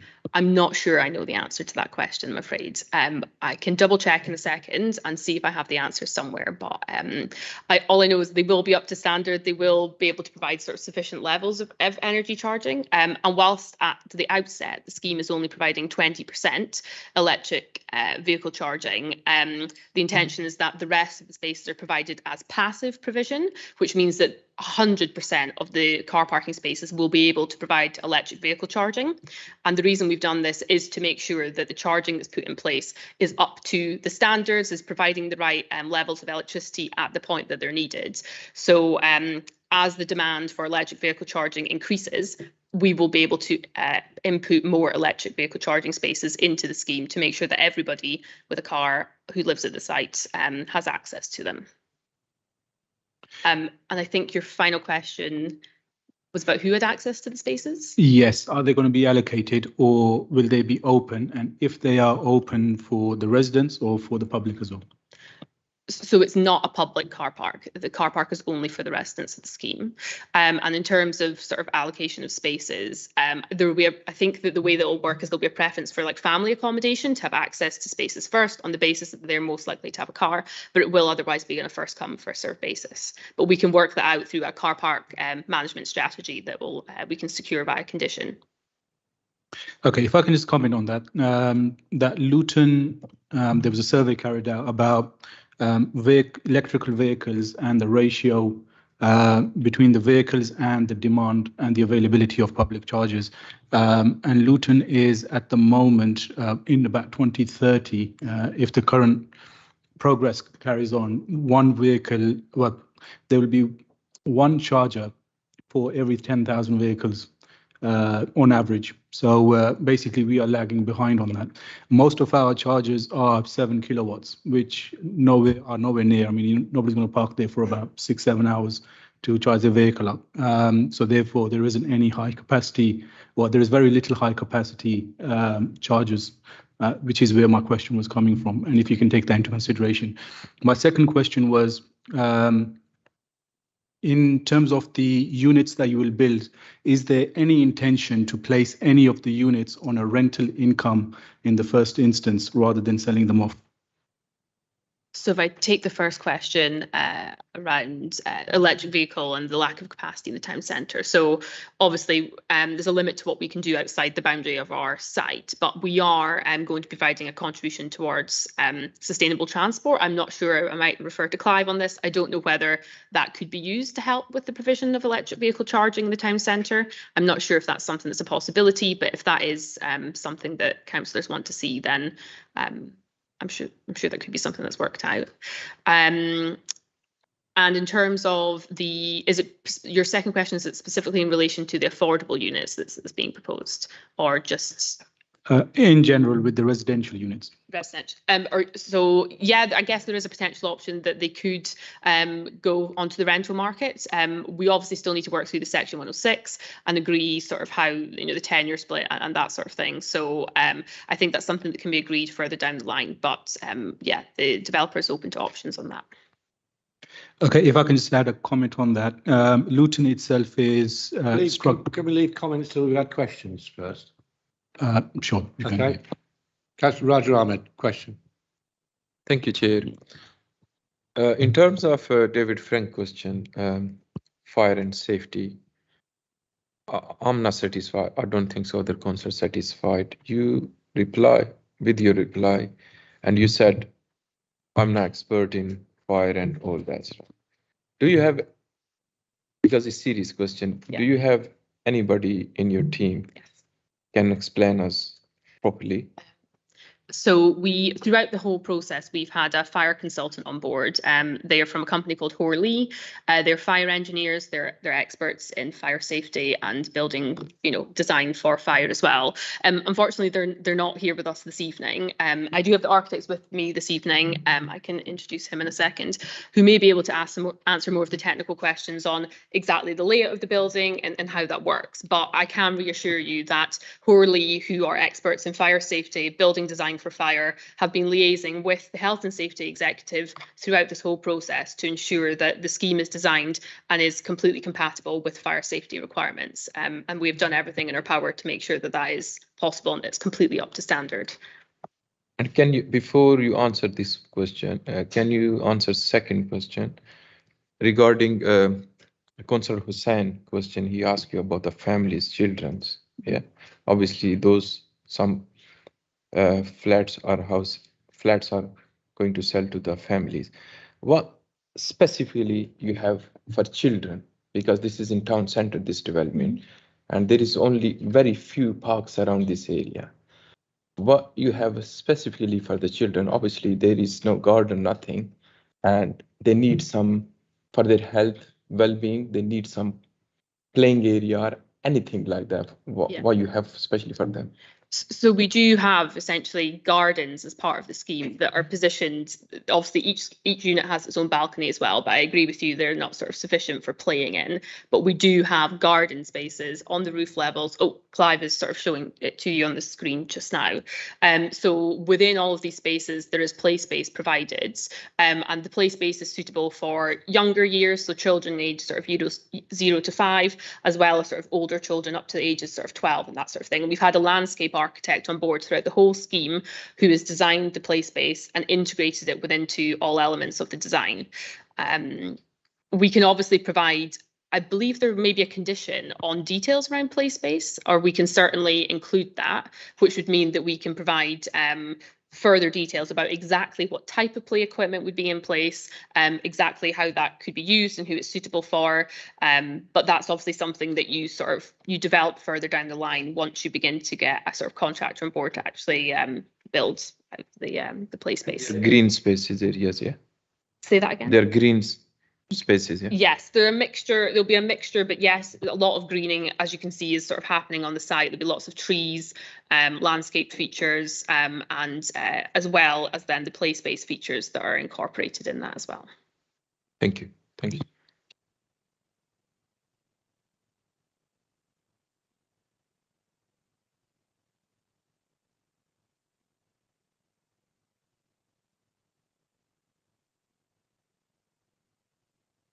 Is it okay for me to talk? It's working, yes. Good evening, everyone. My name is Mino Mathari. I'm a director at Garden Institute Architect. So as Ashley explained, we're the architects of the scheme.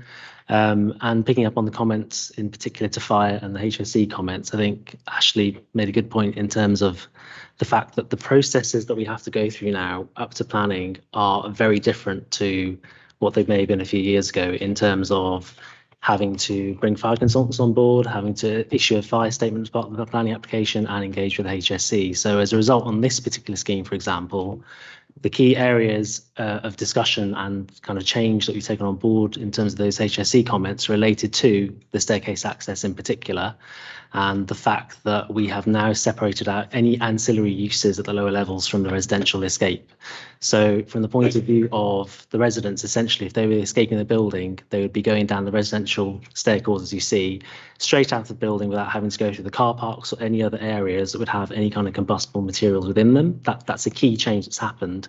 And in order to achieve that change, we've introduced additional staircases at the lower levels in order to make sure that those two then areas can be separated completely for access and also for firefighting. The other thing to mention as well is, of course, and again, kind of understanding your concerns regarding what's happened in recent history with single staircase building that we talked about Grenfell earlier. The regulations have changed significantly in the past 5 years, so coming up to 7 years now almost, in terms of what we have to do as architects and design teams on buildings of this nature in terms of materials. So external materials would be completely non-combustible. That is a huge change in terms of what happens with taller buildings and how that's monitored these days going forward.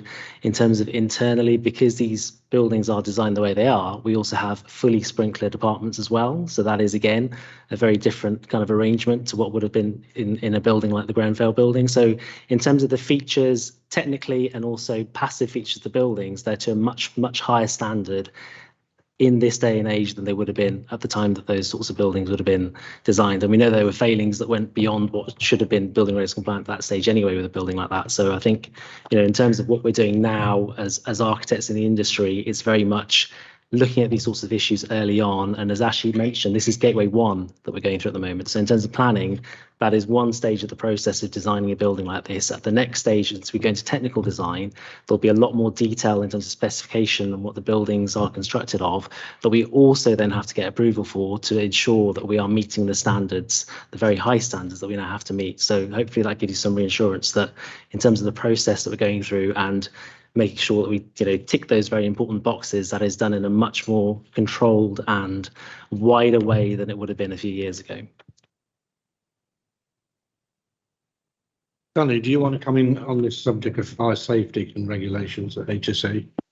Thanks, Chair. Yeah, I'd just add a few things. I think the applicants have set out what the process is in terms of them designing a building which will satisfy the government's requirements in terms of Gateway 1, Gateway 2, and then eventually building out the scheme. In terms of the process here this evening, it's a planning process. So we can only make a decision based on planning considerations.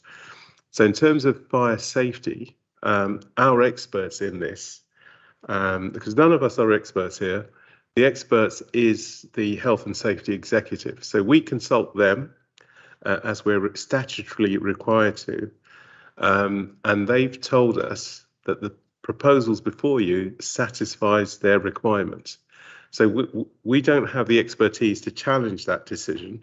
And I fully get members are concerned about fire safety and what happened at Grenfell, completely get that.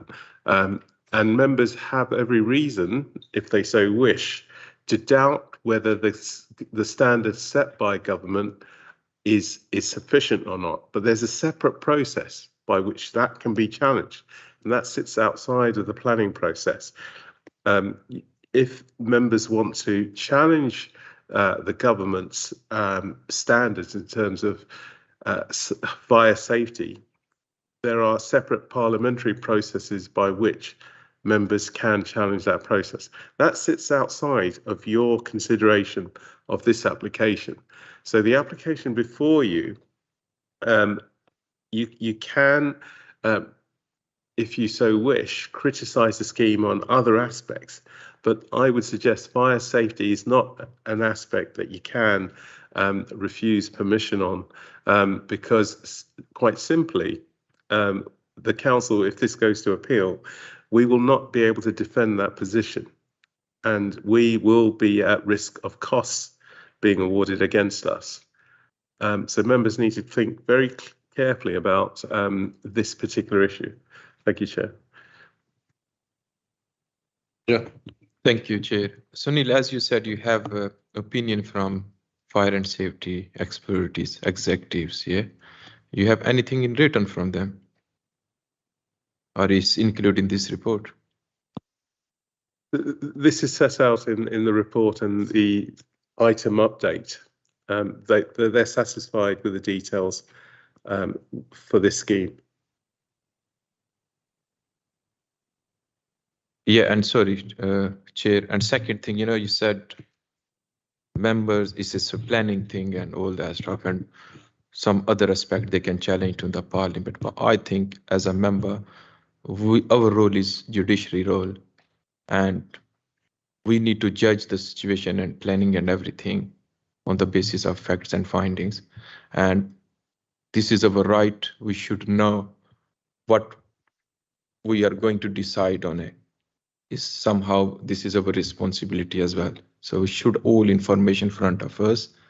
Is my view, but I know you saying recommendation or from the department or but we have that one. Anyway, thank you. Councillor Franks. I well understand the legal difference between the building regulations and the planning laws. I understand that only too well. Nevertheless, I have a conscience, and that conscience isn't divertible by regulations or by laws. It's something that's deep inside me. Now, if I had been on the Islington Planning Committee when Grenfell was approved, what on earth would I be thinking of myself now? Grenfell was approved and met all of the building regulation requirements. And I'm sure the planning officer at Islington told the committee exactly that. Now, as far as I'm concerned, you have a choice, Chair. You can put the recommendation to the vote, in which case I will be voting against it. Or you can defer the application and make some arrangements for us to be properly briefed on exactly how this separate firefighting access works. Because if I could be satisfied that it will work, then I'll vote for it. It's a very attractive development. I'd like to see it happen, but I'm not going to put my hand up and vote for something where I'm absolutely unsure that it's going to be safe for the residents. Regardless, the health and safety executive may be satisfied, but they're not going to live in it, are they? The building regulation, the building inspectors who signed off Grenfell, not one of them lived in that building. So as far as I'm concerned, if you put the recommendation to the vote, I'll vote against it. If you defer to get some proper, I'm not sure the word training is appropriate, but briefing on exactly how this separate firefighting access works, then I'll be happy to vote for that. So you've moved deferral for further information. I'm not moving anything, Chair. You're chairing the meeting. You tell me which way you want to go. But if you want to defer it, I'll vote for that, provided you're going to come up with some scheme whereby we can be briefed on exactly how this system works. I think we're considering things outside of our remit, to be honest, as a development control manager has said, and we make planning decisions on planning grounds and not emotional grounds. But you've asked for it to be deferred. You either are or you're If not. you want me to move deferral, yes, I'll move deferral on the understanding that we will get a proper briefing on how this separate fire system works. Is that seconded? Let's say very clearly, and you know, there's no, even under the LGA advice, if there is an issue of a nature where members are not satisfied, then members can ask for a deferral and get a proper understanding from the head of planning. And for that, I would support that so we are clear that I think in light of, it is not so much, you know, in light of the previous experience, what has happened and the number of people, we need to be 100% certain. At the same time, my concern is in terms of the amenities and all, I need to be satisfied that there is enough in that, in those buildings for the children. And if it is not, then I will be voting against it, because I think I'm not satisfied that there is, for such a large development, that we got all these factors to be that. So I will support deferment in terms of us to be satisfied. However, that briefing can be done, should be done, and that can be deferred for that, so that we're all satisfied. It is not the principle or the height of the building. For me, Chair, it's not a major problem. I supported the Napier development of 22 stories. It's not, it is those other things that are serious concern to me personally. For that, I would say that I would support the deferment.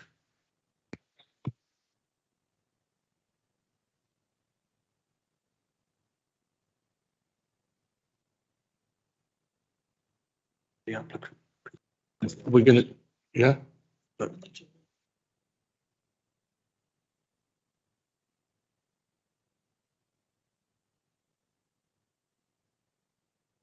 I've been advised, has anyone got any further questions to the applicants? Because if we defer it, they will not have the right to speak again.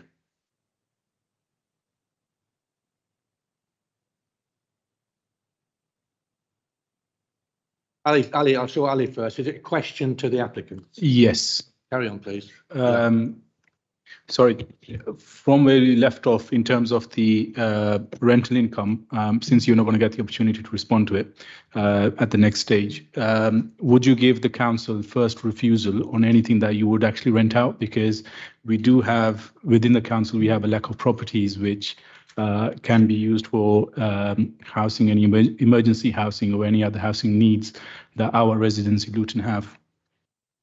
I think that we'd be able to, we can discuss this with the case officer and through the procedural matters afterwards, and I think we'll be able to come to some agreement on that, yeah. Gershid, question to the applicants. Yes, thank you, Chair. It's again the cladding feature. So would you mind elaborating on that point? You know, you said that if there's a feature, will be a cladding feature around the window frame. So what is it?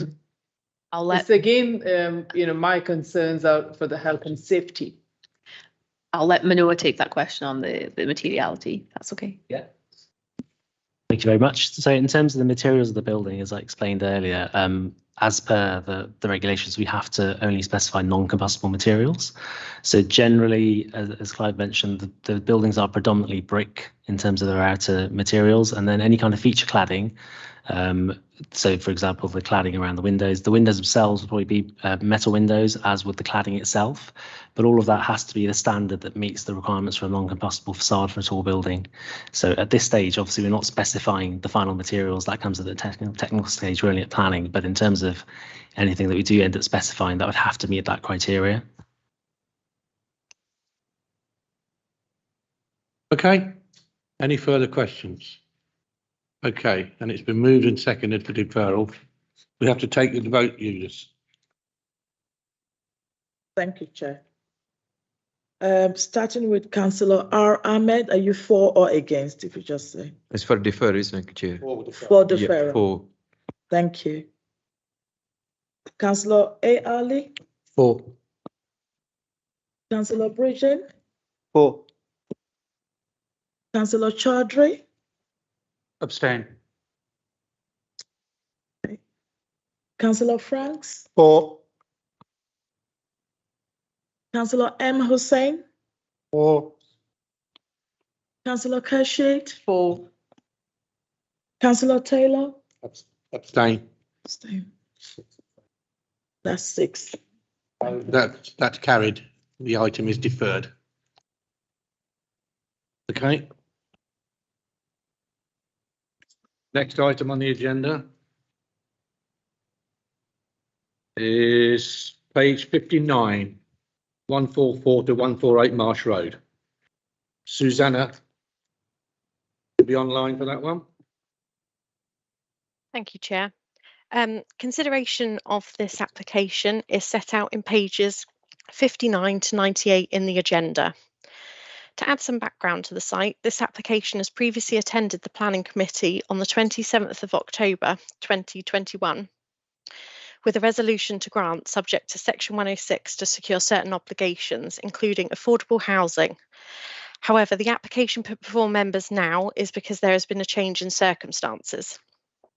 This application is for the redevelopment of the site for the erection of a 3 to 5 storey building comprising of 18 flats, 5 3-bed properties, 11 2-bed and 2 1-beds, and 2 ground floor Class E units, together with car parking and associated works after demolition of the existing buildings.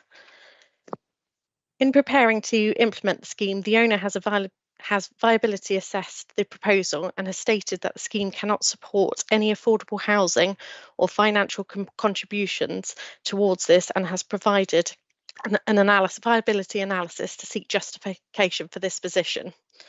Accordingly, the only material change that members are now requested to consider is the viability element. There is one verbal update to add at this stage. Following discussions regarding the Section 106, it should also include an overage clause. All other aspects of the proposal remain the same and as reported to members in October last year, and also as reported in the application update circulated yesterday with reference to a viability review mechanism and also delegated authority to the head of planning to amend or change any conditions. In the first slide, you will see on the screen the site location. Just running through the application briefly just to refresh your memory. The next slide being the site location, illustrating parking measures, landscaping, building positions, etc. The next slide shows a photograph of the existing site being the laundrette. The final slide shows the proposed elevations for the site, followed by a CGI mock-up which shows the existing and proposed in relation to the surrounding properties.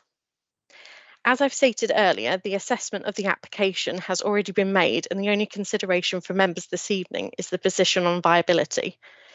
Consultation responses received during the course of the application set out requests for the developer contributions in respect of affordable housing, education and sustainable transport. Education sought the sum of £11,295 as the development would yield 1 primary age school child place and subsequently 1 secondary age child place, and sustainable transport sought for the sum of £3,150. The Council's Housing Policy Officer previously requested off-site provision of £375,072.50. The applicant's financial viability appraisal has concluded that the development proposal is unable to support the provisions of affordable housing contributions. Given this conclusion, the local planning authority requested an independent review of this appraisal, which has been undertaken by Roscoe Group Limited. This independent assessment has concluded that the scheme cannot meet all the demands from the LPA planning policy requirements. However, through a thorough interrogation of the application's submitted details and through negotiation, the applicant has agreed to provide the education contribution and the sustainable transport contribution. The independent advice received is that this is reasonable and should be accepted. It is further advised that the proposal is unlikely to get better in terms of viability. It is therefore for members to decide whether this application should come forward now, given the emphasis on measures to increase housing delivery under the MPPF revisions, and recognising that to secure some contributions as part of this application. It is considered that the applicant's financial viability appraisal has been robustly tested and suitable compromise reached where contributions are to be provided towards education and sustainable transport, whilst also allowing the development to still come forward. For the reasons above and the reasons set out in depth in the report, the application has been put forward for a recommendation of approval. Thank you. Any questions? No questions, any comments? Councillor Franks. Yeah, I'd be quite happy for this to go through, provided the Section 106 agreement includes an overage clause in case there is money available for affordable housing or whatever. Yeah, I think, Sonny, that could be added in, can't it? Yes, that's not a problem. It's not a standard. It should be a standard condition nowadays.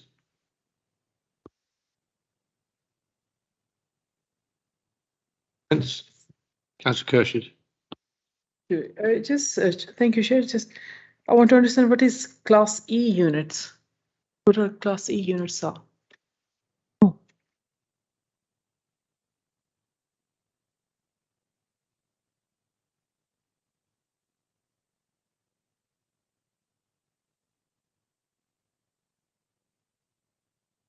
Can she hear me, or is she looking for the answer?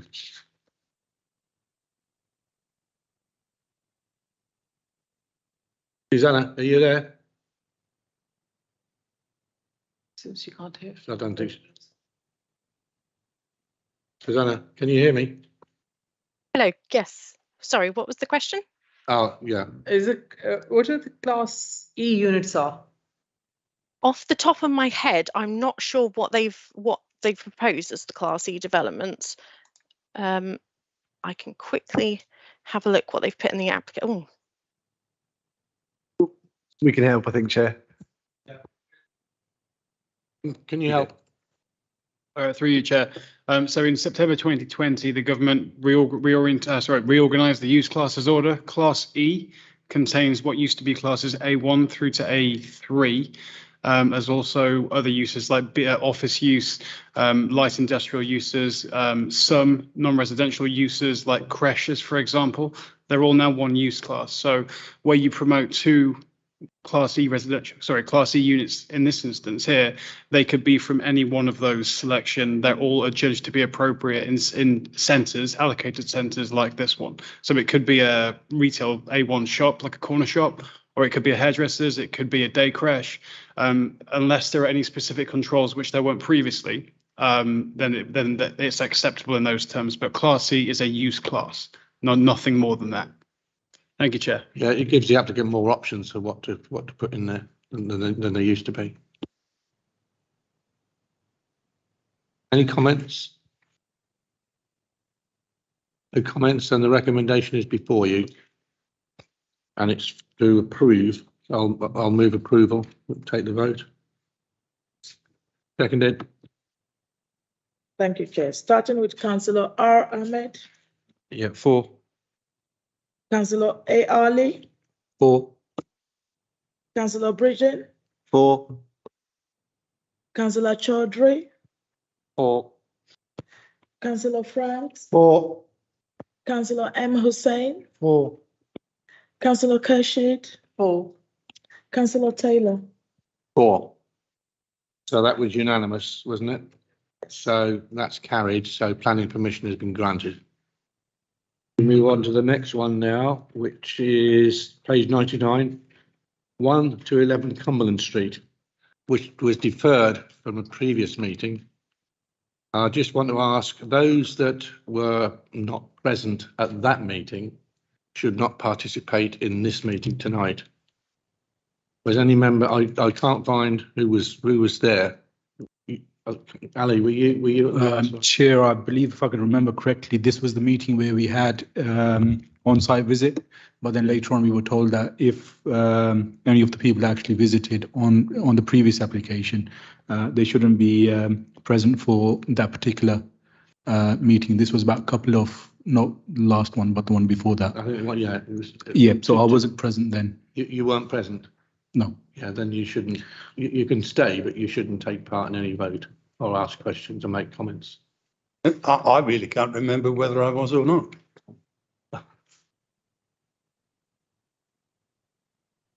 Well, I was here, but I was here at the last time when it was deferred. Was it there one before that? No, It was June committee, Chair. it was June. June, it was deferred. I don't know, I can't Yeah. remember. Do you want to, I think do you want to check the minutes? Yeah.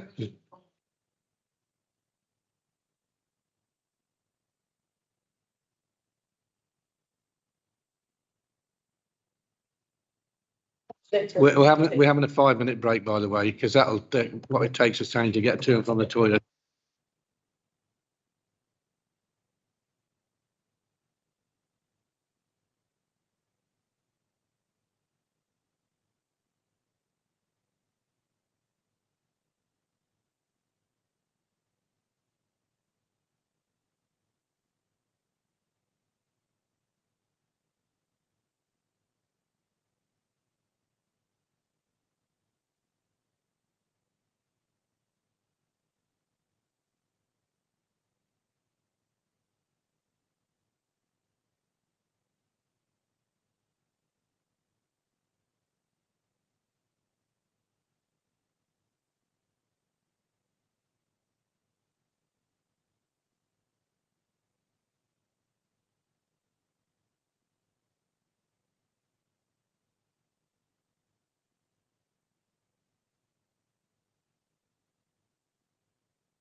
Okay, let's reconvene, please.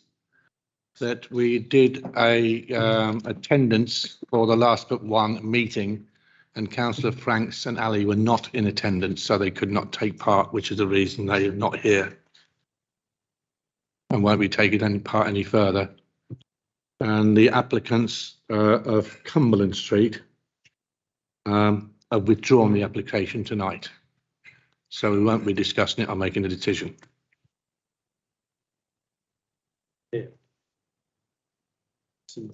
So we'll go on to the last one tonight, which is page 143, land east of Aldi and B&Q Laporte Retail Park. And that's Susanna again. Thank you, Chair. Consideration of the application is set out in pages 143 to 170 in the agenda. The application seeks full planning permission for the erection of a commercial unit comprising of 3,159 square metres of B8 industrial warehouse floor space, together with associated access, car parking, external services, yards and associated engineering works. A press notice was advertised and a site notice displayed. A total of 126 consultations were sent out with an expiry date of the 18th of May. No comments on the application have been received. Now working through the scheme with the first slide, this is the site location of the scheme. We can go on to the first. Thank you. The application site measures approximately 1.59 hectares, located on a vacant plot to the east of the wider retail park area, which is currently occupied by B&Q and Aldi. The next slide shows the proposed site plan. The site is located approximately 1.6 miles to the west of Luton Town Centre and Luton Rail Station, and 1.2 miles from the nearest junction of the M1 motorway. The site has limited vegetation internally, however there is a tree line on its northern, southern and eastern boundaries. You will see from the site plan that the egress to and from the site is from the roundabout off Dallow Road. I've also marked on the plan for ease of reference the customer entrances and service areas. A total of 10 cycle spaces, 46 car parking spaces will be provided, comprising of 29 customer spaces, 2 disabled spaces and 6 electrical car spaces, as well as 9 staff car parking spaces. A loading bay and service area is proposed to the south of the proposed building.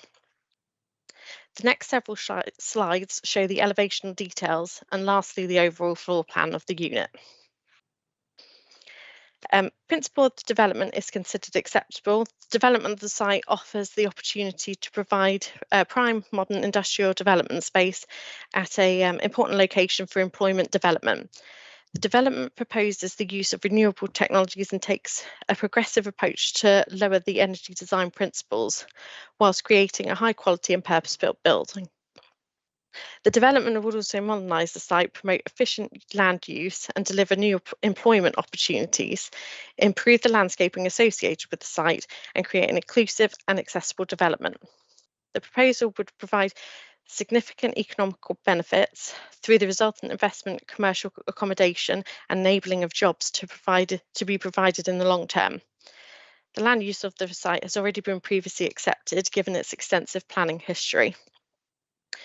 The proposed development provides an opportunity to develop an underutilised site within Luton and provide high quality employment development and help deliver a much needed industrial floor space. The proposal is deliverable development and if implemented would provide surplus employment opportunities, not only from the completion of the site but also during construction and fit out process. The proposed new building is of design and appearance and scale that would be in proportion with the surrounding area. The proposed height of the building is up to 12.5 metres, which is similar to the adjacent buildings. The scale and massing of the proposed development responds to the occupier's needs for this facility, allowing the density and volume of the development, which will enable efficient operation of the site whilst responding to its context and setting. The proposed materials will reflect the character and appearance of the surrounding buildings. The Council has declared a climate emergency and offers are acutely aware that the need to ensure that this issue is tackled at every opportunity. There has been a pre-assessment undertaken to support this planning application, which predicts a result in a very good, over 55% rating and close to excellent. The application site as well is located well within an established employment area where a degree of noise and disturbance is to be expected. The projected output of noise would not be considered excessive in this instance. It is also considered that no residential properties would be materially affected by reason of loss of light, loss of outlook, visual intrusion, or loss of privacy. There are no major access arrangement alterations anticipated as a result of the development.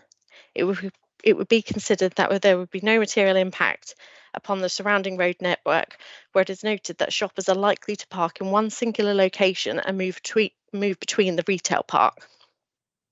The site is well located in terms of access to sustainable modes of transport, which offer a viable and realistic opportunity to travel by non-car modes. The site has previously been cleared, to which the date is unknown. However, this would have removed some, if not all, potential ecological interests at the site. Given the extensive planning history of the site and the fact that the land was historically contaminated, the ecological presence is likely to be negligible. Having said this, the applicant has put forward a compensation measure for any loss of ecology on the site in the form of a Section 106 payment of £5,000 to aid any impacts of ecology lost. The site is located within flood zone 1 and is therefore considered to be low risk of flooding. Even so, a drainage strategy report, including flood risk assessment, has been prepared and submitted alongside the application. There is no residual flood risk from the development site to the surrounding district due to the reduced stormwater flow rates. The proposed development would not, as a result, exacerbate the flood risk to the adjacent properties. The applicant has worked closely with the LLFA and the EA with regards to any concerns which have been raised during the application process, which has seen a number of revisions to the initial conditions imposed on the application in terms of drainage. This has been updated in the addendum yesterday. This has been in agreement with the relevant bodies prior to attending planning committee. It is considered appropriate that should planning permission be granted, that it is subject to satisfactory completion of a Section 106 agreement seeking to secure local goods, securing off-site mitigation measures and enhancement for ecology and agreement monitoring fee. For the reasons set out above in the report and above, the application has been put forward for a recommendation of approval. Thank you. Thanks, Susanna. Any questions? Councillor Hussain. Just in terms of the access and egress to the site, I do know the site, but it says from Della Road. So can you just specifically whereabouts in Della Road? Is it sort of passes the Aldi and B&Q store to get into it, or? Yes, it is. Yeah. Is that, have I got that right? Yes, B&Q is on this picture just to the south. Yeah. So it's just access off of the roundabout and straight up past Aldi. Yeah. To the application site. Okay, because it's the far end of it, isn't it? Yes, behind it is. Yeah. The Aldi store. Is that right? Yes. Thank you. Can I just, I might have missed it about traffic movements. Or lorry movements. So as part of appendix, I believe it's in appendix B of the travel plan, they've demonstrated a maximum size for legal vehicles of 16.5 metres. It would involve reversing out using the loading bays, which you can see on the site location. Yeah. And this was accepted by the Highways Authority. Yeah, but will it lorry movements per hour? Will it be operating 24/7? No, it is between, I think it's up until 6 o'clock. There was a total of trip generation of 64 in total. Yeah. Okay, thank you. Any further questions? Any comments? Yes, Sonny? Yeah, just a correction and an update. The monitoring fee, Section 106 monitoring fee on this application will be 5k, £5,000. sorry, just to add, that was added on the update yesterday. Yeah, okay then. So there being no further questions or comments, the recommendation is to approve. Should we go to the vote, Eunice? Yes, Chair. Starting with Councillor R. Ahmed, 4, Councillor Bridgen, 4, Councillor Chaudhry, 4, Councillor M. Hussein, 4, Councillor Kashid, 4, Councillor Taylor. 4. So that's carried. So planning permission has been granted. And I think that's the extent of the business tonight. Thank you very much, and I'll see you next time. Oh.